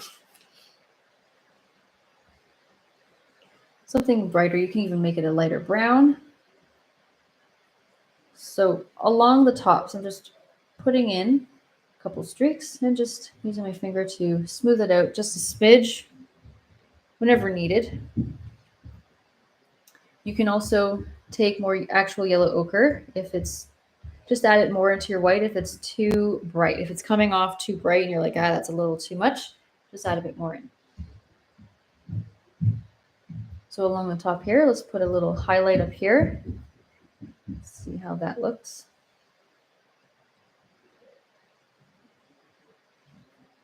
So that's just on that one rock. I'm putting a little, I'm putting a little bit more yellow ochre. I didn't want it ultra bright. I still wanted it to be just a smidge lighter. Then a bit of a highlight around on the edge. So you're highlighting more of the edges on the outside of some of your rocks. And I don't mind a lot of paint on my brush for texture.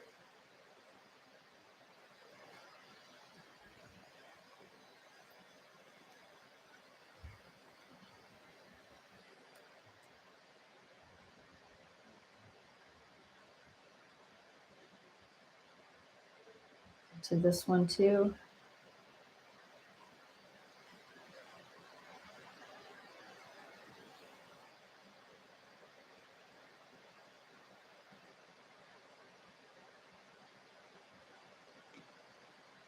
Working my way up. So around here, just having some color swoop in. See how it's kind of curling in towards this rock? Looks like it's coming from the side.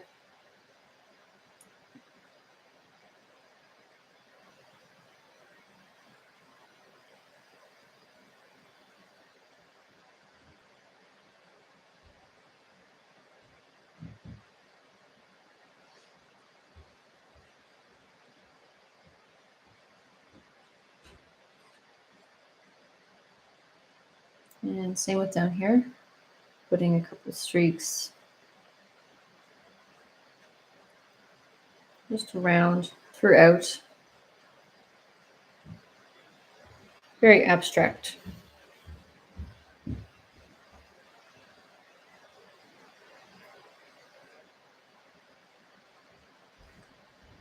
A couple along the edge here. Just along the edge. Bit of that wavy line mimicking that line. Overall, it's pretty light, so I didn't need to put too much in here either. I think just more making sure the edge around here is a bit more sharp and overlapping these rocks is more important. That can always be done at any time.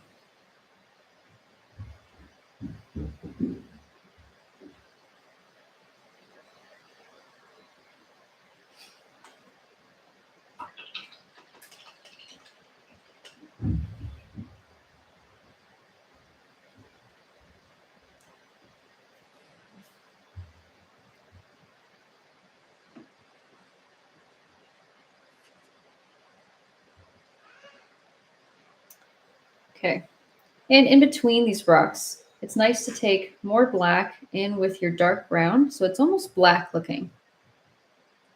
So dark brown and just more black to make it almost look black. And get right in between. So maybe a number 0 brush can be good right in between and outline some of these rocks here.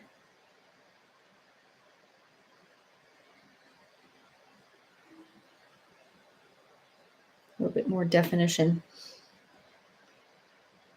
And you don't have to do a full actual outline. It's just nice to put a little bit more definition around some of these areas, especially where there's a bunch of rocks.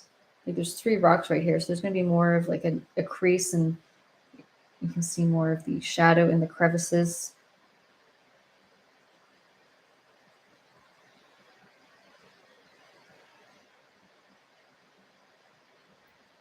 And I like to either streak or dab, add in some shadow just along before it hits this rock, because it's going to have a bit more shadow before it into this little area.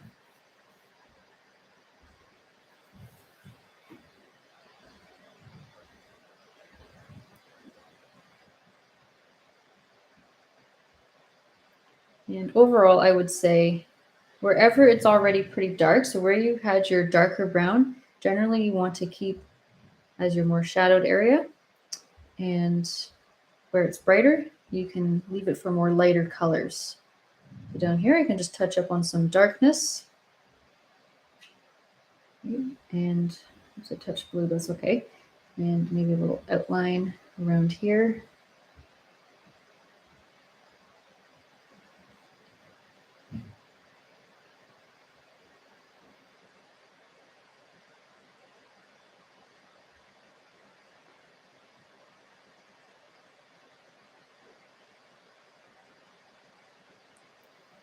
You can even give more of an outline on this big boulder coming up.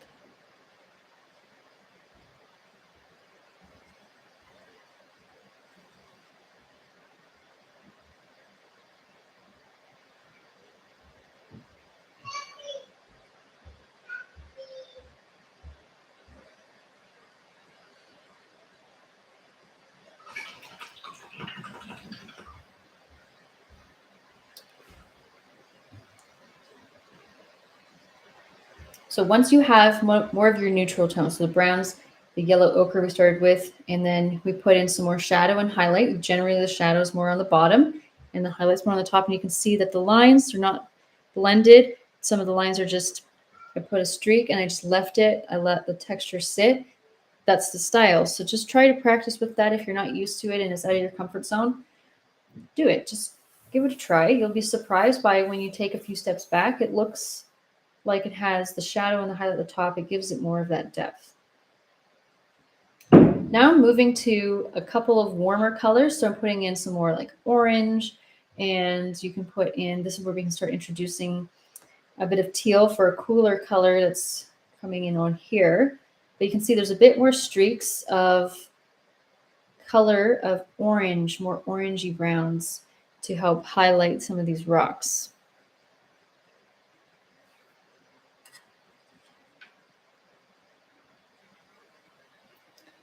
And let's take a bit more red. So if you want to just make an orange, you can take yellow and red and just mix for an orange, or just add to your yellow ochre a bit more red. bit more orangey. Let's start with this. So for example, let's see, right on this rock, I'm just putting in some, blobbing in some color of some orange coming in. You can see.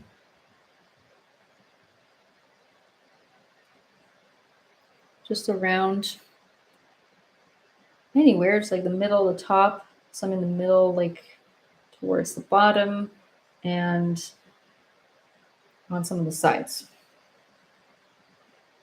You can actually add this color anywhere if you want, like in the background, have it accent into the background a bit.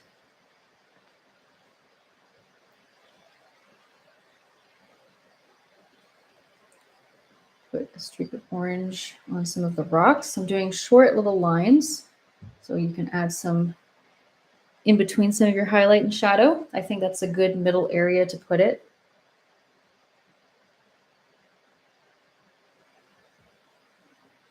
You can just highlight right where some of the highlight ends, or put this color where the highlight ends, and it can be a good in-between color. So this is between the shadow and the lightness, right in the middle.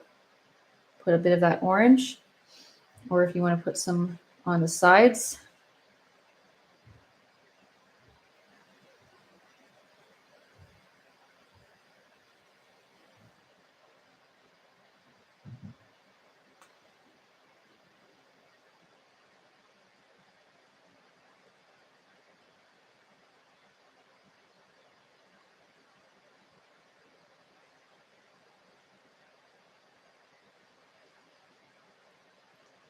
And into this rock, I'm following it up. See how it's very flowy. So I'm just going to do like a little wrap around. See, you're just following it up.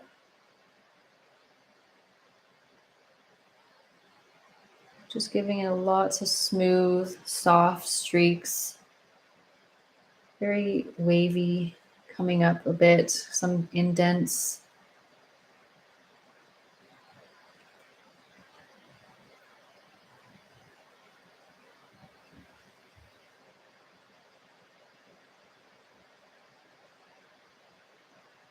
It kind of wraps around here.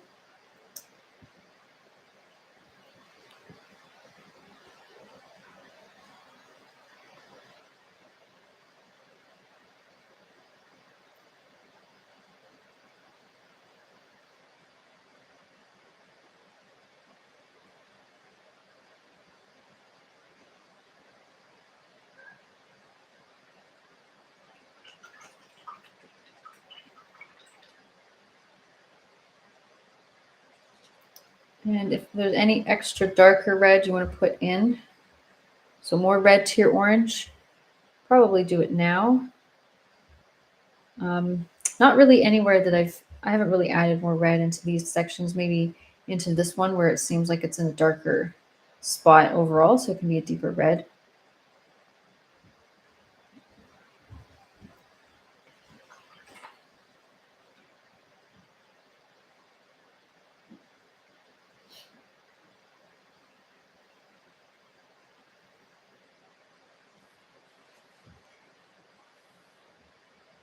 And basically I'm going to start with some light blue, highlight very shortly. Let's just let it dry so we don't want it to mix with all of our browns and not show at all. So just touch up on any black, any parts where you want to give it more shadow in between the rocks.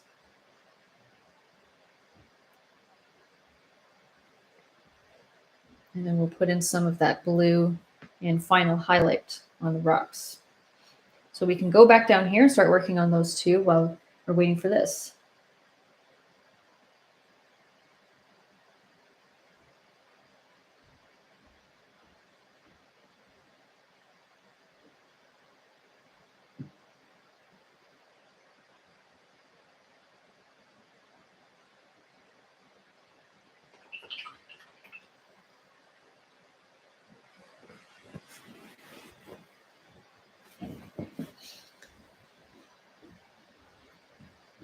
So very similar things. Let's start from the Yeah, let's start from back here and just work our way across. I'm starting with that same dark brown. You can see it's close to black looking. It has a pretty big shadow coming in just right into the front. It's supposed to represent more of a shadow. So let's just move this over a little bit. You can see more of a shadow silhouette look for this rock. Very bumpy, kind of squiggly lines.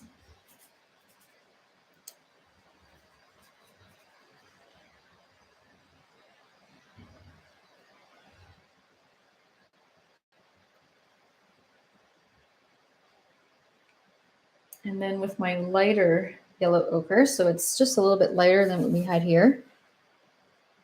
Then what I'm doing is I'm just shaping around it. And you can just put a bit more highlight around the edge.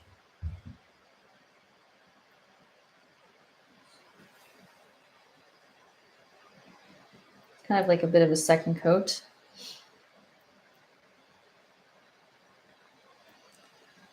Put some highlights. I need a touch more white.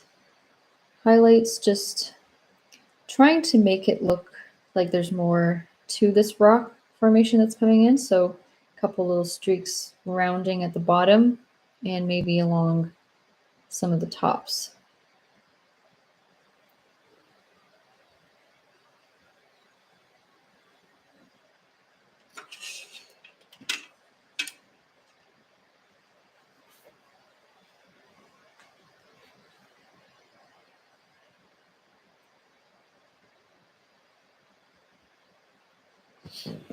I don't think my camera's too blurry. Hopefully it's not.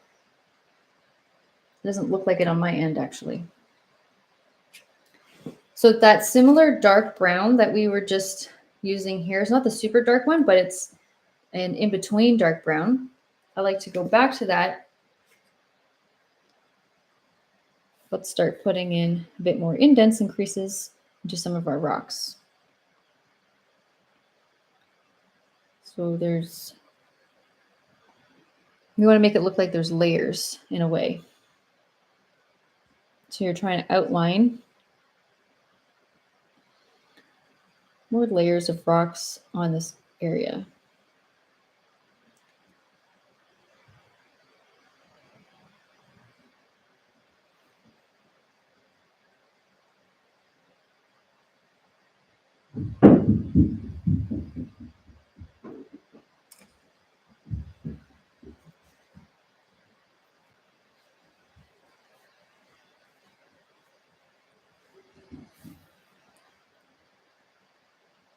You're trying to just outline maybe a little rock at the top, and then a couple little streaks going through.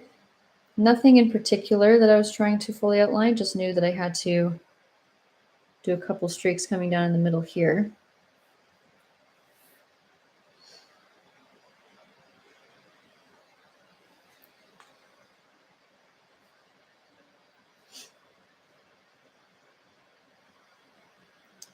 So separation of rocks and putting in some of these shadows, it's sometimes not all continuous. So at the top, you can put some more shadow in between. They can look like they're more merged together. And I think an idea for the camera, you can check your YouTube settings under maybe needs a higher definition, or it just could be that the internet on the receiving end is probably not as strong.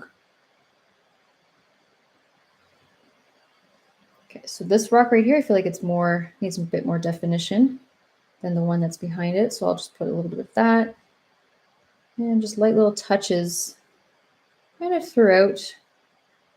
Just have fun with it.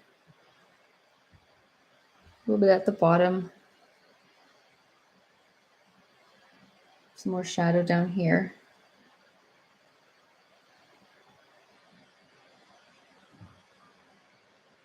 So along the bottoms, just a little bit more shadowed.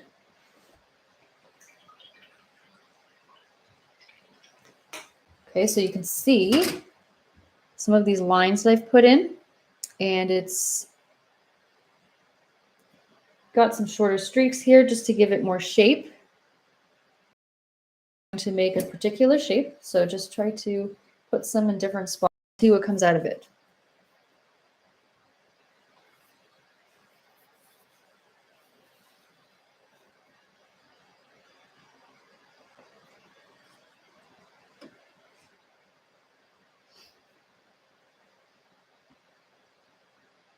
And kind of like before, some practice on putting in random streaks of different colors, mostly just the warm neutral tones, and then maybe a bit of orange. With my, I'm going to take my detailed brush once again and start putting in a little bit more color besides the blue. So I know you see blue, but besides the blue,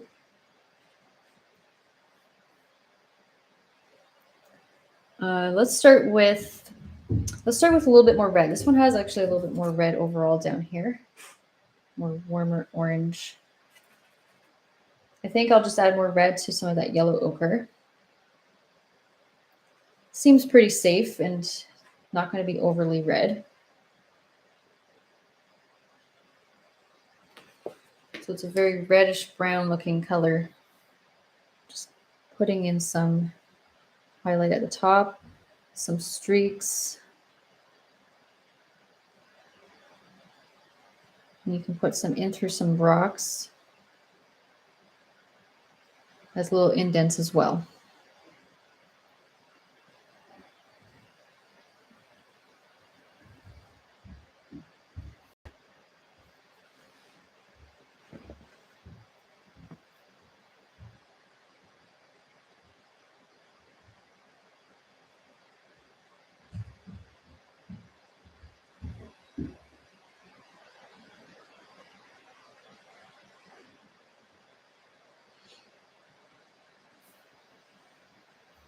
So I put a bit more red, and I'm just letting the texture sit. I'm not worrying about how much paint's on the brush. I like a little bit more paint. I like the texture lifting off and not blending it in.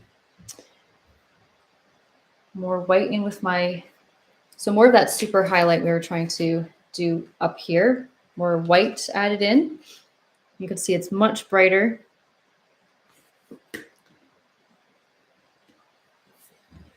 And let's just highlight some on the edges. Maybe this is a rock I want to pop out in front here. Put some highlights. And don't be afraid to use your finger too to help smooth it out. On the edge here. Gives it a little bit more definition, I feel. Yeah, just a bit more.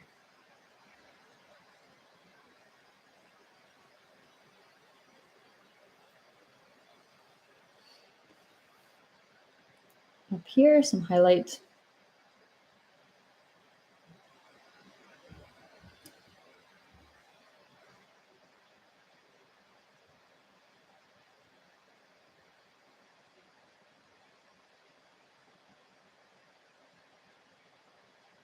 And just with very little paint, add in a few touches into this area, and you can break up a little bit of all of this dark brown so it looks like it's kind of fading. You can see it's a bit more faded now since you kind of moved that paint around a little bit, and it looks like it's a lot more textured, and it's, you know, up close it just looks like a bit of a mess, but from far away it has more to it. It's kind of awesome.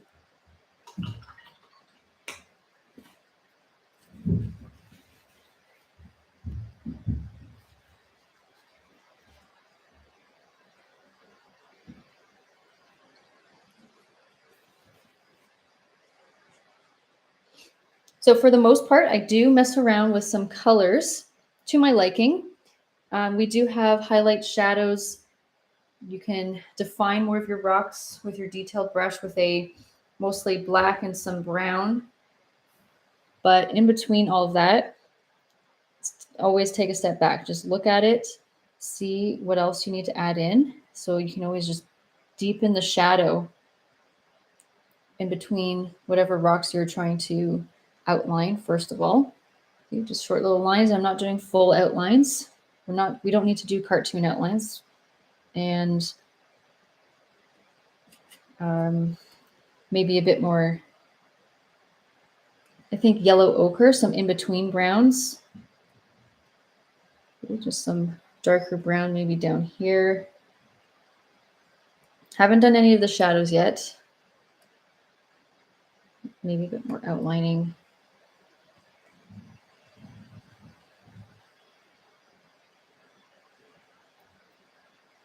Going back to more of my plain yellow ochre because I have a lot of highlight going on over here. And it's nice to just put some in, leaving the highlight, some of the highlight alone.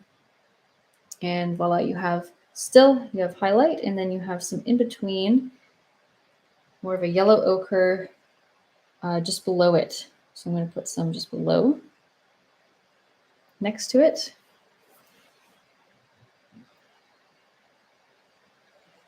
Some in here.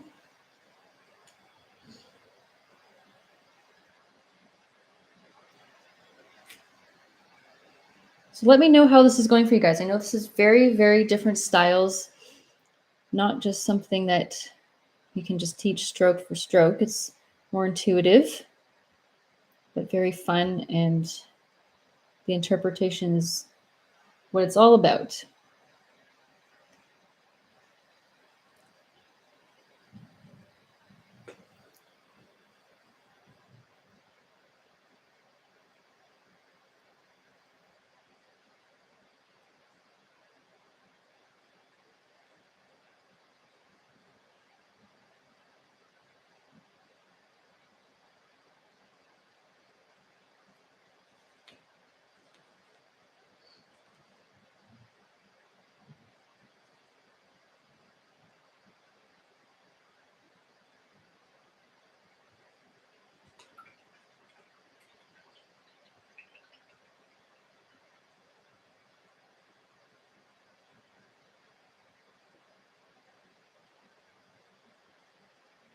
And I'm going to start, I'm going to do some of the teal back here now. It's okay if it's still a bit damp, and then we'll add some teal down here too, because there is some teal that is reflecting into these rocks, and also the water situation. But yeah, it's getting there.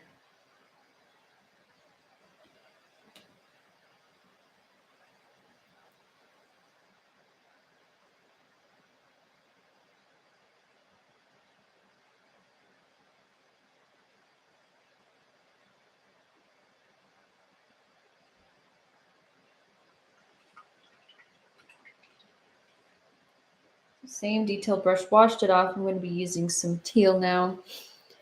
Put some teal over here. And after we put the teal in, we can start working on some reflecting of the yellow ochre into the water, and also some of any red tones into the water that's reflecting. And of course trees, obviously, but I want to put that more last. Okay, so I still have my teal from before. Make sure it's muted, and you can change it up at any point. Take a dot of black in here, touch of water.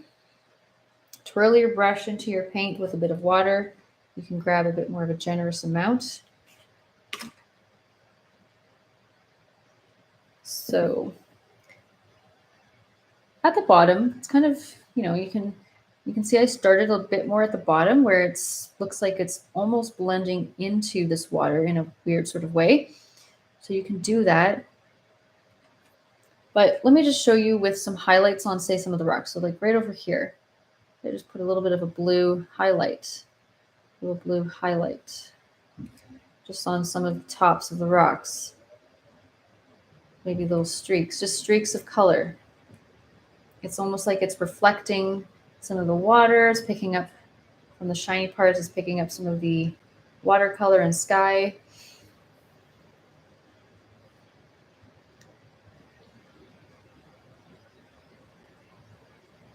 And I think it brings a little bit of balance into the painting overall. We have all of these warm colors, and we need some cool colors to balance things out.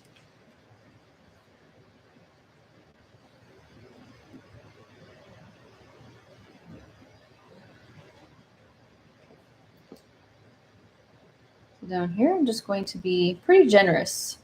That's what I want to aim for, is just more generous with the color.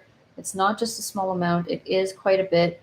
And it's mostly filling in around a lot of this orange stuff. It's kind of in between in the empty spots where it's really light. So right down here, just going to put a nice big section of some teal. Nice and smooth, flowing upwards.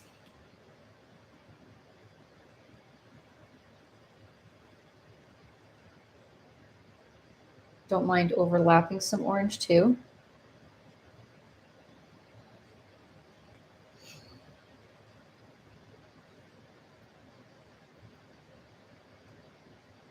Get towards the top and back.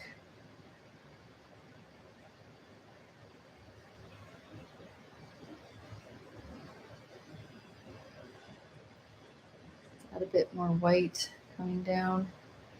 Changing it up, it's a bit more highlighted maybe right in the middle.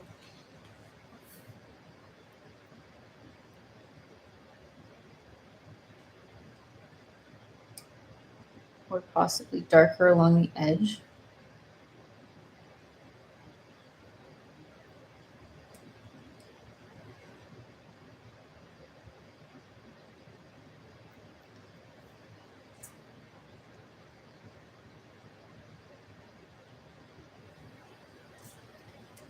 Okay. And the same thing with some a little bit over here.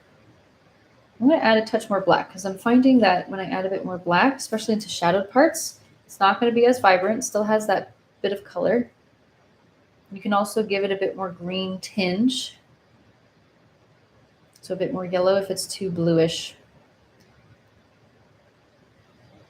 Kind of scribbling it in along the bottom with that touch of extra black so it seems a bit darker.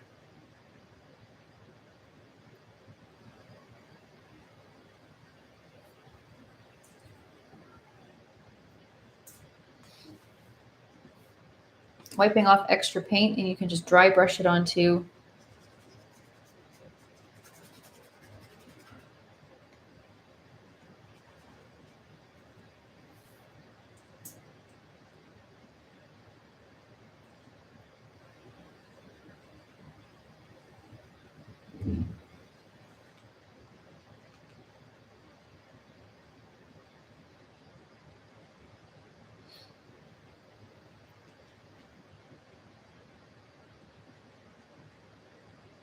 So balancing this out with a bit of yellow ochre, it actually makes it look a touch more green, which I'm totally fine with in this area. Just putting in more textured streaks coming down because I find that overall this is very rounded and just want to give it some more definition overall. More color coming in.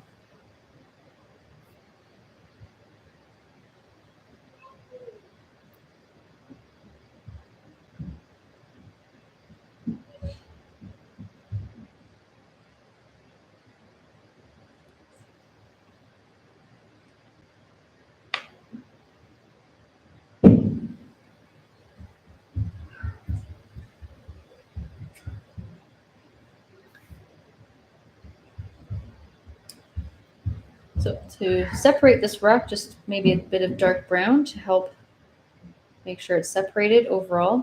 Other than that, we really have something.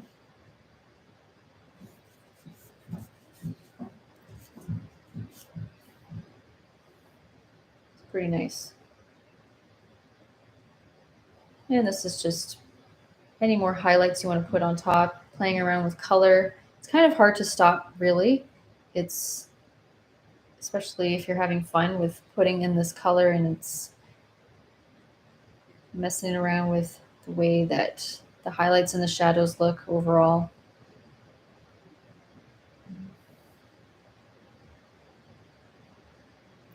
But I do want to add a bit of this color, this blue, into the bottom. While this blue is still a bit wet, if you want to blend it out a bit, but it does turn a bit green, and I think that's fine. I think it's nice. It's a nice natural color. You can blend it out with some, of course, the yellow ochre again, just around some of the edges if you want to smooth it out a bit. that you can do stuff like that. You can take a bit of a salmon color. This is a slightly different color. So more red and white added to your yellow ochre. See how it has a bit of a pinkish tone? There's just a bit more red and some more white. So instead of it being a dark red now, it's more of a lighter pinky salmon. And you can add this more into the blue in between, highlights. I call it filler areas. Stuff like that. Awkward spots that you want to hide. You can fill anything that you don't like just with a darker or lighter color.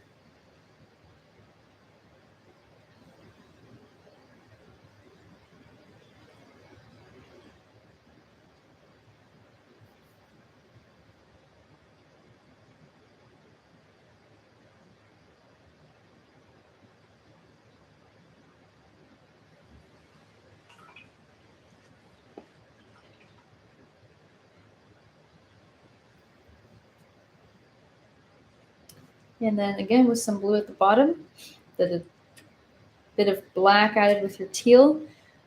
Let's put some little creases on the rocks. So in between the highlight and some of your shadow, generally a pretty good area.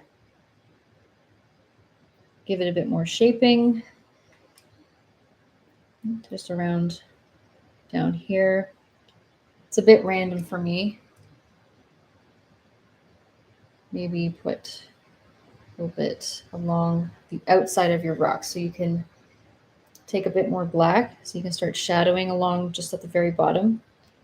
Start a little bit of that shadow.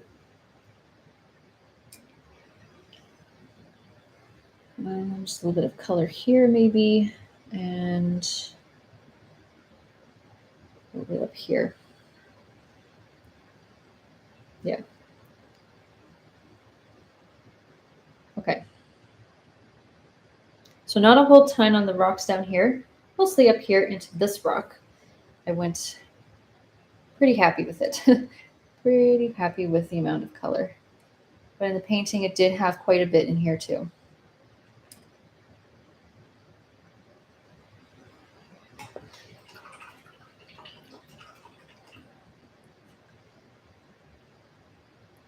So what I'm going to do is finish up with any final highlights with like an off-white. It's mostly white with a dot of yellow ochre. That's like your finishing highlights. So they're more absolute highlights. So these are stuff that you can put in. So you can see right around here, I just put a little more effort in highlighting more right here where I feel like the sun is going to hit that spot.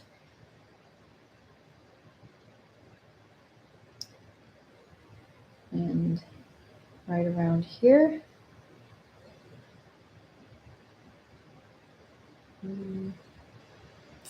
Yeah, not a whole ton of it, just a little bit.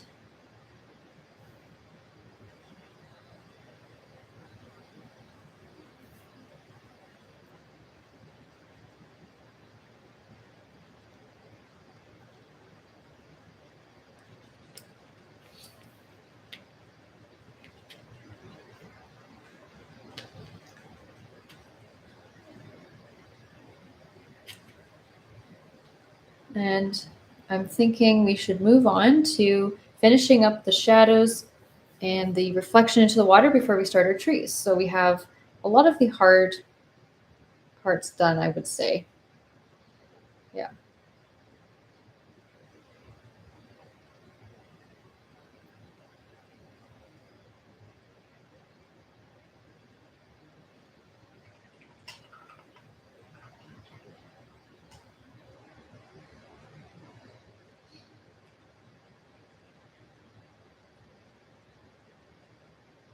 Putting a little bit more blue here.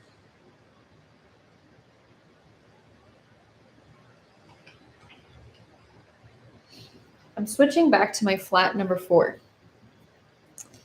And the flat number 4 is going to put right here. I'm just going to do short little lines. You can see I'm just pressing short little lines going across. And that's what this is. And I'm doing that in various spots, so down here as well. And it looks like it has reflection of the yellow ochre. I would say a little bit lighter overall. So take your yellow ochre, nicely coated, more on one side so you can hold it. And you want to make sure your water is done at this point. You don't want to put your water and fix it after you do this, because then you're going to mess it up. So right here, just lightly press, kind of like a dry brush. You're not really putting too much water on your brush here.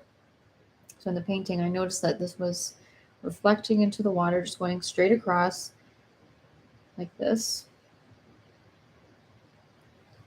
Kind of ending around behind this rock at one point, somewhere around there. Short little lines, just going over some spots a few times. And what you can do with a bit of water too is actually just streak a bit of this color into the water to help it look like it's reflecting as well. So you can put a couple of little bits.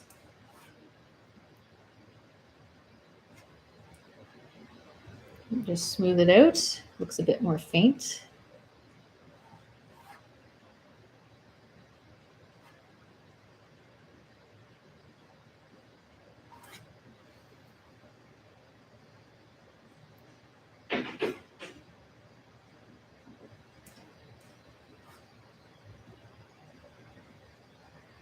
I think it's nice. And before we do the ones that are down here, I want to get the teal right down here so that we're not going backwards, but you can see what we're about to do really with this. So the lighter teal down there, it's, I would say it's a little bit different than what we've done on the rocks overall.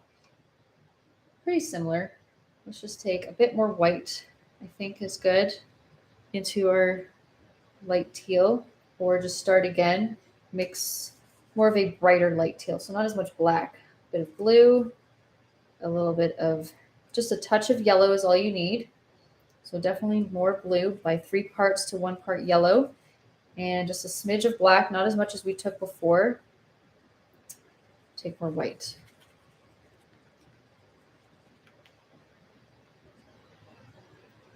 Yeah, nice light teal. So in this area, let's just pull it out from the sides, and you're just going along the bottom. So it's definitely going to overlap a little bit of your rocks, and that's really the whole point, because it's kind of, the water is overlapping it and it's disappearing underwater. You can just pull this out. You can see it's more solid down here. It's kind of just more, not as streaky, I guess, in a way. And I have a bit more streaks coming onto this side.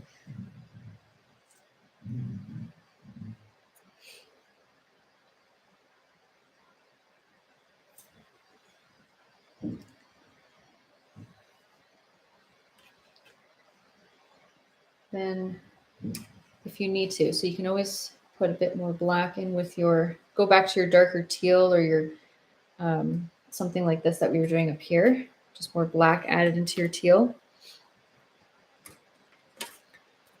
You can add a few streaks, right, just coming in.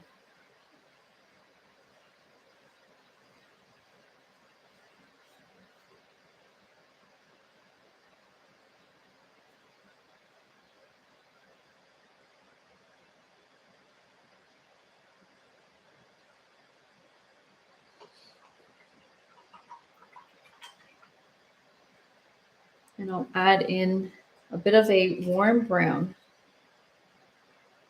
So red into your yellow ochre, maybe a bit more black on top. Let's just take a bit more red.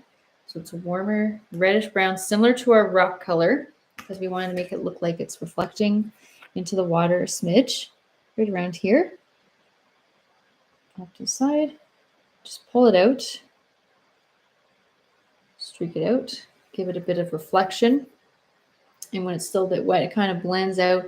I personally like it, but you can make it more solid when it's more dry if you want to just not blend it, just make it more of a solid streak. And couple it with a bit of a dark brown. You can see there's more dark brown just around the side here. Just very short lines.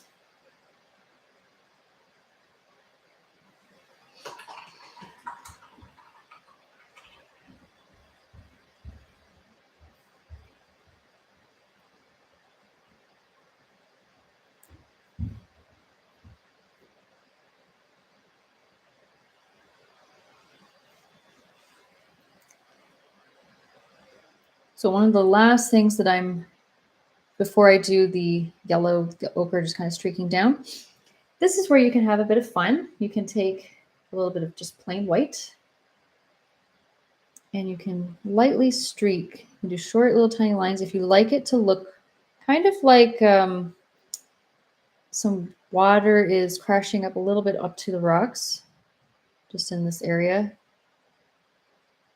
you can do stuff like that. See, it's kind of nice. If you're going for more of what the artist, I think, was doing and interpreting here, he did do a couple of these streaks coming down instead. And they're just pulling down as a reflection instead.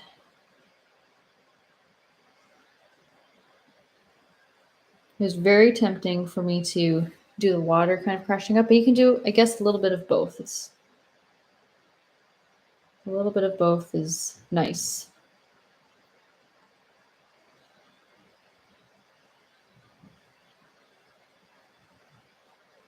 So I think in this area, there's just a lot of water, or sorry, just brush strokes coming downwards, shorter lines to reflect a bit more.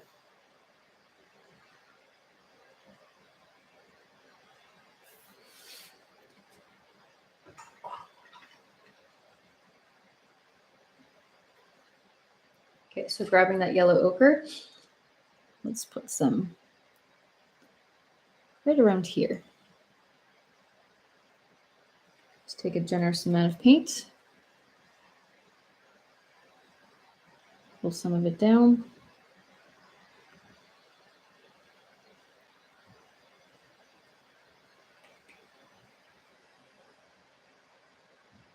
Some more at the bottom here.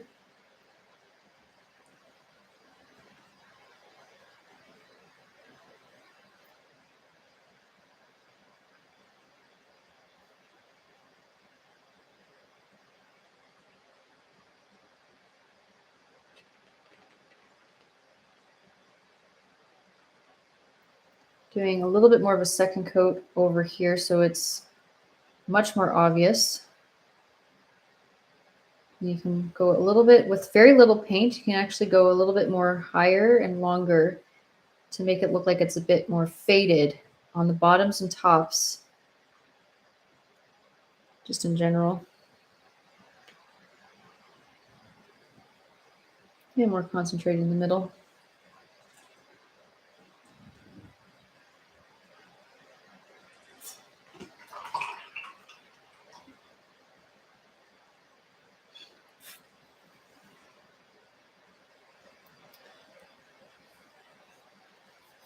So something you can do after that, we're just going to work on putting in the trees. We're almost there. It's a long painting. One of our longer paintings that we've done on YouTube.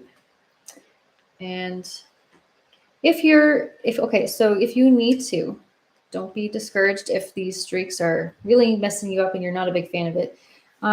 Just taking some of your darker teal, for example, just kind of streaking down to take away from all of this, or going, streaking it back and forth. You can do that to try to take away from, it is an awkward color to put into the water at times. So that's some options to do. Or you can just erase all of that area and then do it again later.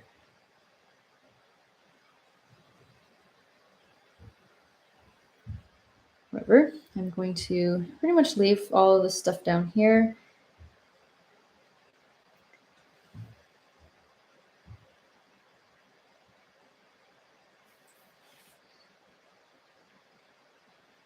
The only thing that I would probably streak into here is just maybe some lighter teal overall, because we had a lot of light teal in the painting coming down here.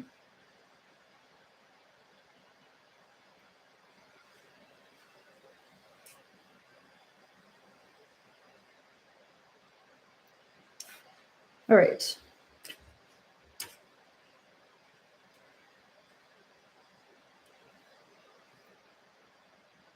You can also put a little hint of brown going through here too.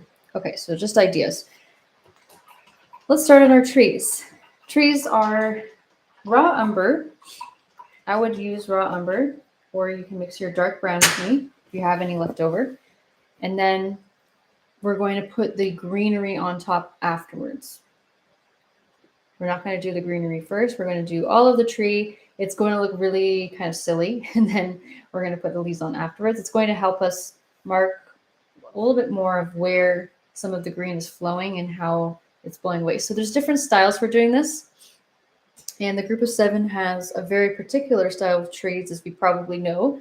So you can do, if you like certain ways of doing your trees, you can do more of like a very spongy look, or you can make it so that it's very bunched together and there's not much separation of the leaves. It's more of like one continuous flow.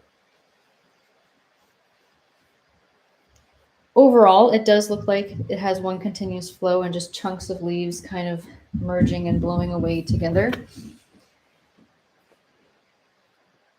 Let's place the 2 major ones, and there's a set of trees in between. You can either put that in later, put that in not at all. You don't put it in at all.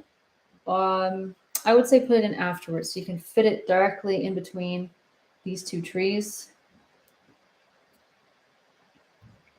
So let's take our number 2 brush. Let's make a raw umber, equal parts red and yellow again.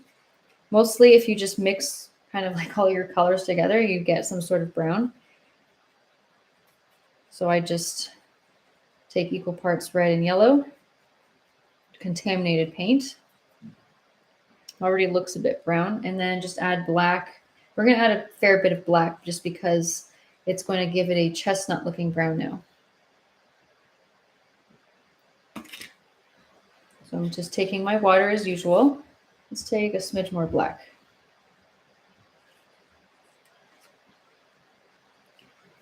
Dip in water, twirl my brush. Let's keep it nice and pointy on the ends.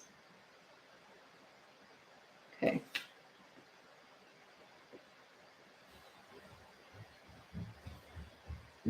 All right, so just going over the definition here really quick.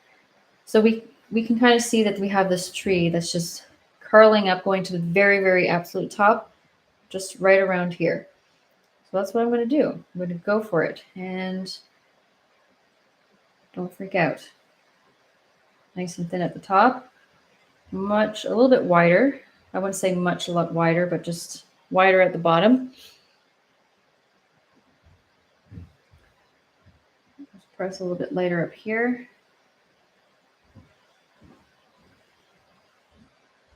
There.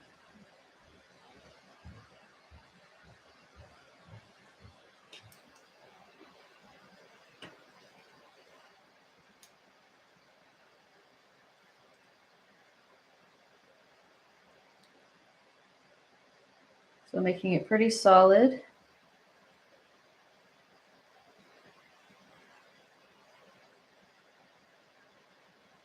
Okay. Then we're going to make some branches. These branches are not exactly the typical branches that if you've painted with me before that I normally do. Like, I like these branches. They're pretty awesome. So you can see just at the bottom, they just come out, just does a press and then thin it out. So it looks like it's flowing from the tree out. And the good thing about these trees is we're not making too many branches at all. And they're pretty straight overall. So when I do another one, like right here, it's just more of a straight line. They're very pointy, I would say, the second one. Then I have one kind of dipping down. just not far above that, and just pressing harder before it goes back into the tree. We have another gap. Let's do another branch coming out wider here. A bit more of a bend to it, so it's not perfectly straight. See, just a bit more bendy. And another branch coming out.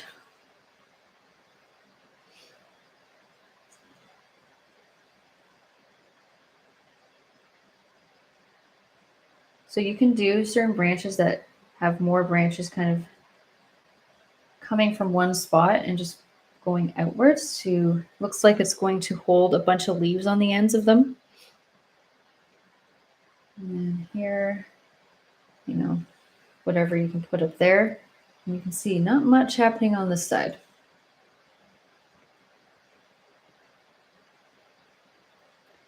Okay, so this tree down around here. We have another tree. Just place pretty stubby line coming up. And I would say it's pretty wide, so just go a little bit wider. And then bring it up, and it just kind of goes up a little bit off to just slightly over to the side. Don't even worry about what it looks like in between. You're not going to see it anyways. You can see it's just full of leaves, but it is much wider down here. And feel free to do any second coats. Just let that dry for a minute. So if you want to put in a couple trees in between these two, you can do that now. If you find that these are too close together, it depends on the canvas you're working with, or placement on your end, whatever, then you can opt out. Maybe you don't want it too busy in between. Although we all know there are trees in between it, just, it's your painting, your interpretation of it. You can change it up. So I like to take white and just a touch of yellow.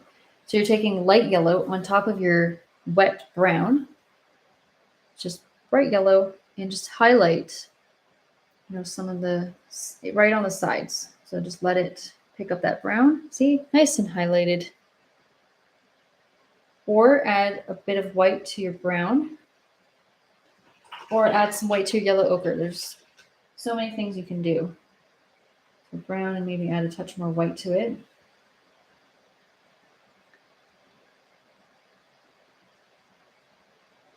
And we're gonna have that kind of follow that up a little, mostly at the trunk of the tree. At the very end, it's probably a good idea to highlight it at the very end when it's fully dry.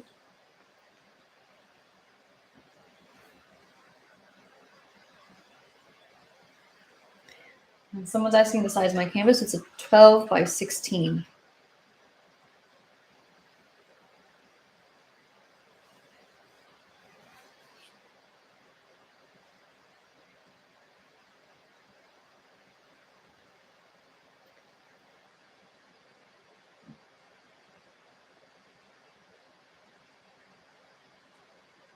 So I'm going to let this dry before I do more highlights. And we can start with some greenery.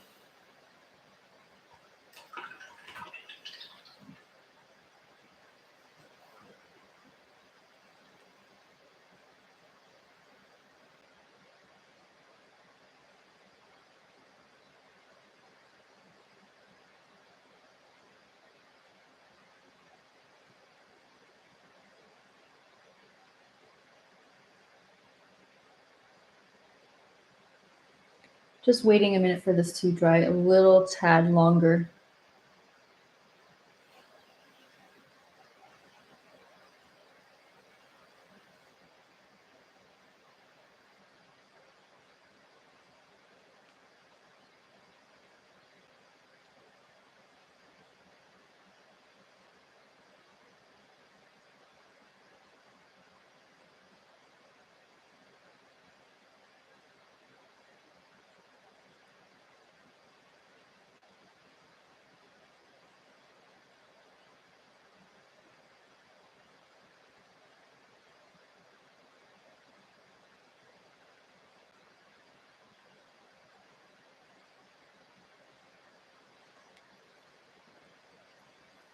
So if we remember how to make the super dark green, or forest looking green, it's a lot of similar things. You take your equal parts yellow and blue, and actually taking a touch of brown into it, so you can just take a bit of some brown, put it in there, and you have a nice dark green.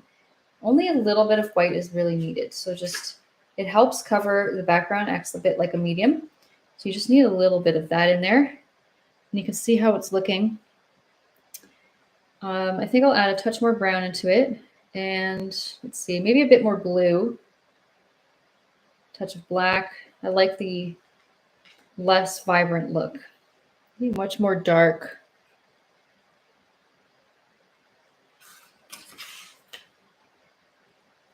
Much darker.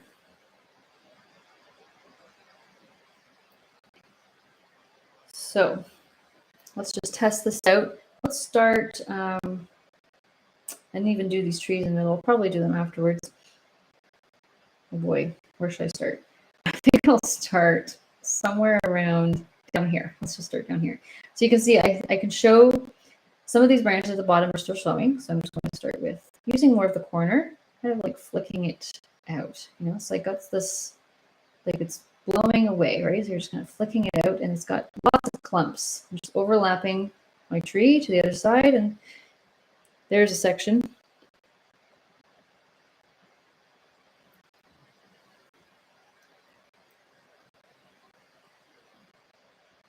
Okay. So we have another section just pretty much right above it. There's just a little bit of a gap following around this branchy area.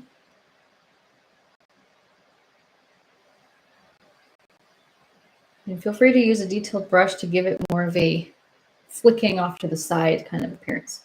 Just blobbing it in, letting the texture sit, giving it a unique shape as I fill this in. This is definitely going towards the other side. As you can see, starting to follow it down.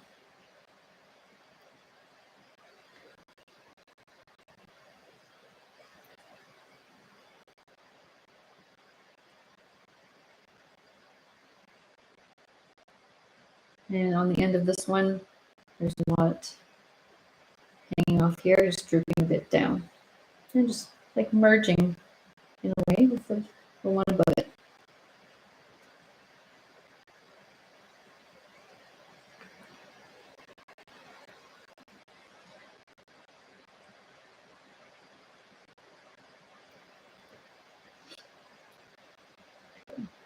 So we have another little section. Some on the top here.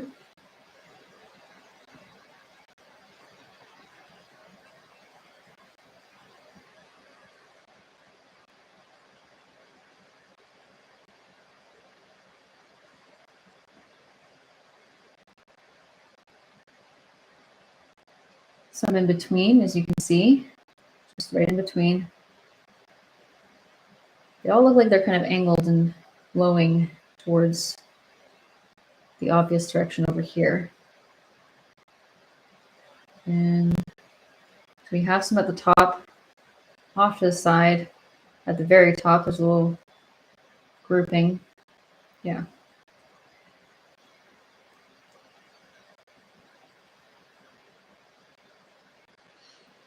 Okay, so let's do this tree. Now, the way that this is kind of laid out, you have to just make the tree from the stick and just trust it will work out. It will. So at the very top, somewhere around here is where it's going to end.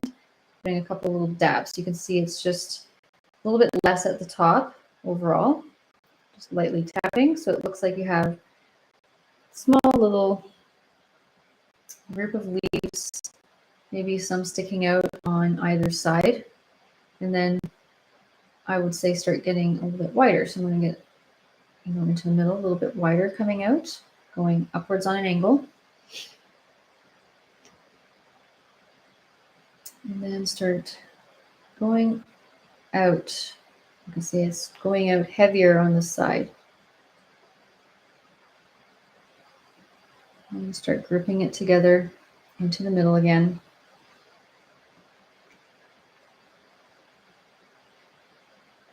So Same type of thing over here. Coming out a little bit wider, so it's wider towards the middle and less leaves at the top and at the bottom. Wider over here. And a little bit less towards the bottom. You can see just some coming across on either side, but still covering very much all into the middle.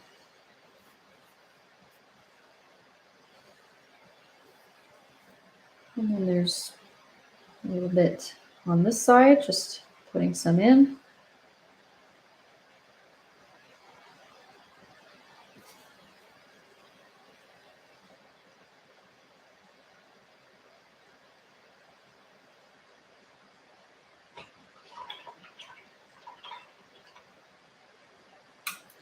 So before I do, if you're doing the middle trees, if you're not, you can just actually put a second coat on your brown at the bottom, because sometimes when you do one coat, it actually doesn't look very opaque. It actually kind of looks a bit transparent. So keep that in mind. You can do a second coat in there. Second coat.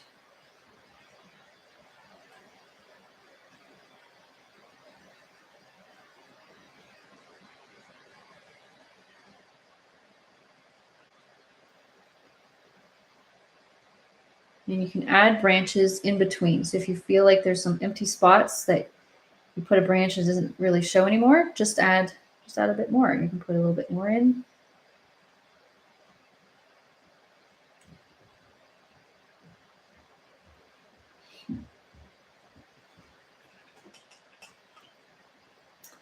And these trees that are just kind of coming up into the middle here, for the most part, so the same green, maybe just add a little bit of white overall, just a shade or two lighter, slightly different.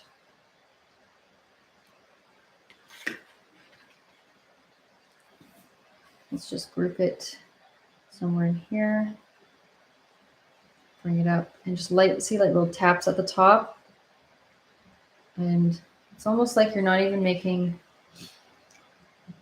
you're doing similar things here, but it's just a little bit smaller overall. So you don't see as much detail overall. And I'm just using my smaller brush for this. And getting a lot more at the bottom. I can use a darker green for the bottom, just lightly dabbing all across. Similar to what we've done in the background here. Maybe bring up a stick, a couple sticks. I would say 4.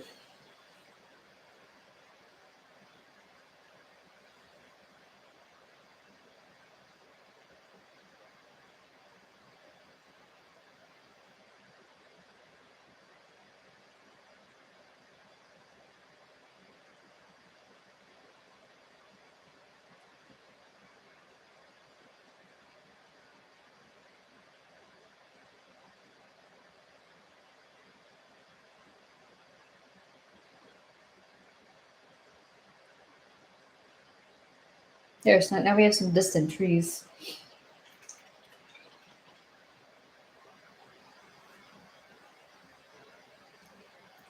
And I'm going to take plain black. So plain black is going to help shadow the bottoms for your grouped trees.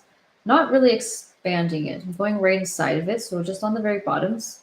For example, you can see I touch along the bottom here, a couple dabs. It gives it a nice shadow.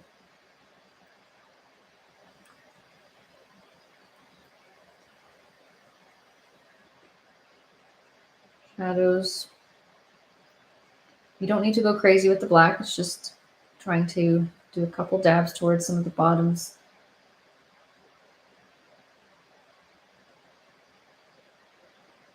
Same on this tree.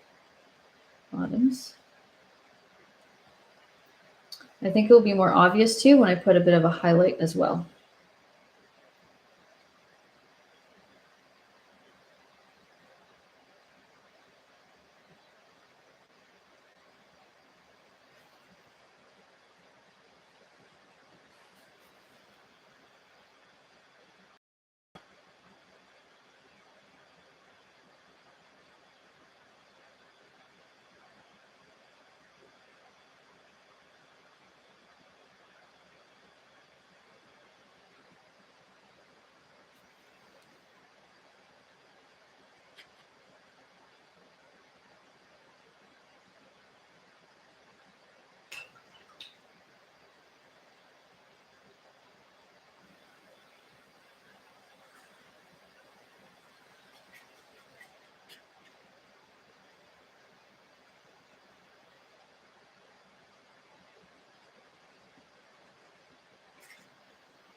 Okay, so the more highlight of white and some yellow, or more yellow added into your brown, or sorry, more white added to your brown.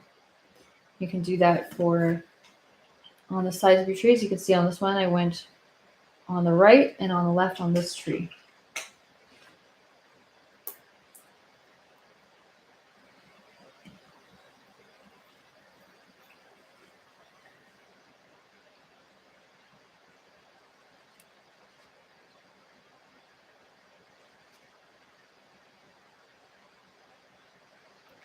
Okay, so I just need a touch more white, and then I'm going to highlight the tops of the trees to finish it off.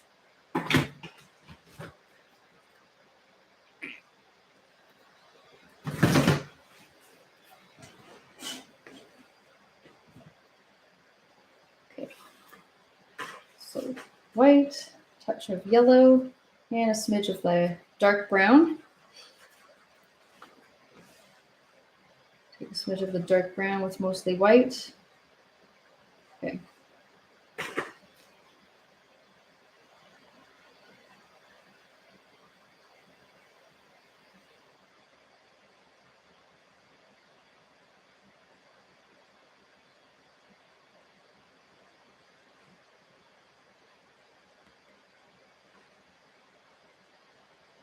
Or more of a highlight of just a yellow ochre, you can put that as the highlight instead.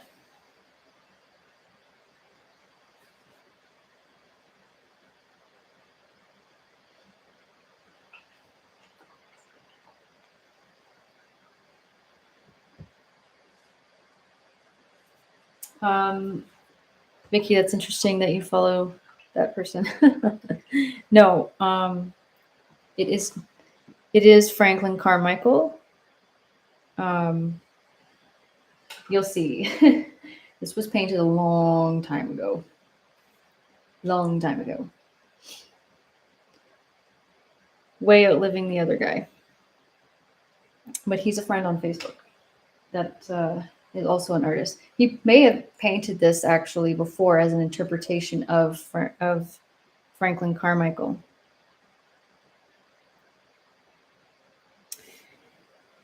Okay, so to finish up with the highlights on the tops of the trees, I'm going to take my white again, add it into my dark green. So probably don't want to take too much of this. That was a little bit much, but you just want a little bit of white so it gets 2 shades lighter, I think is a good brightness in terms of the whole look, because you can see that it's not that bright overall.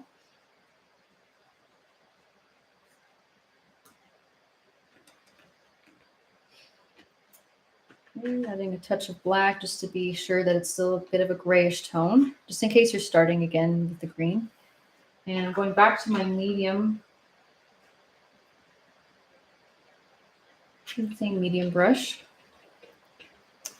wiping off a little bit of the extra paint. So it's a bit more lightly coated, just to be sure that I'm not going too bright, too fast. So you just lightly tap on the sides.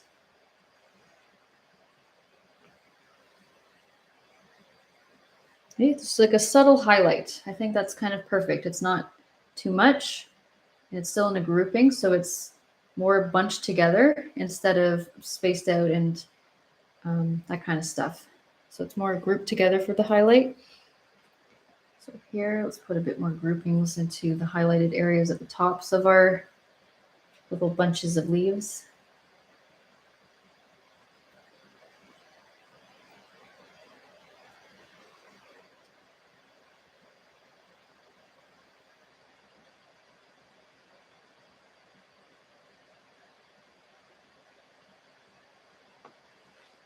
Here, see, it's very just more grouped together, more compact into the areas instead of spaced apart. That's just the style I find. It actually kind of reminds me, like when you look, it looks like there's a little bit less noise overall. It's less contrasted in general, or maybe it is a bit more contrasted. I think, anyways, normally I would do more spaced out very textured dabs, but I'm grouping them together for highlights.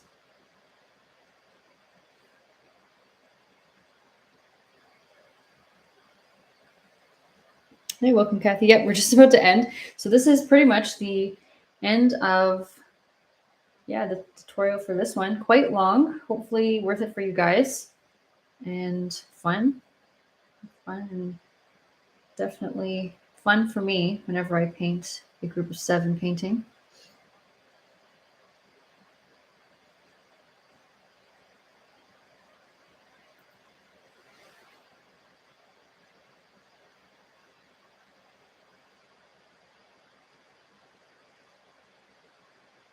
Oh, I can't believe it says that in the description. Where does it say that? That's not good.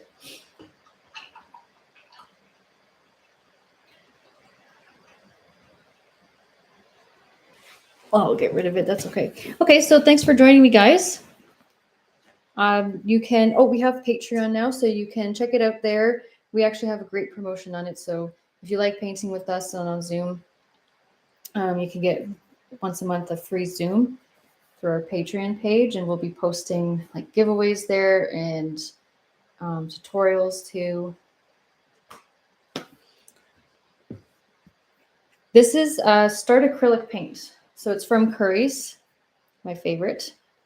It's in Canada. So if you're not in Canada, it's probably, you probably have to get it online, but you can also use Basics. I really like Basics. I love Basics, but for tutorials, I use Start Acrylic because it's a great student grade paint.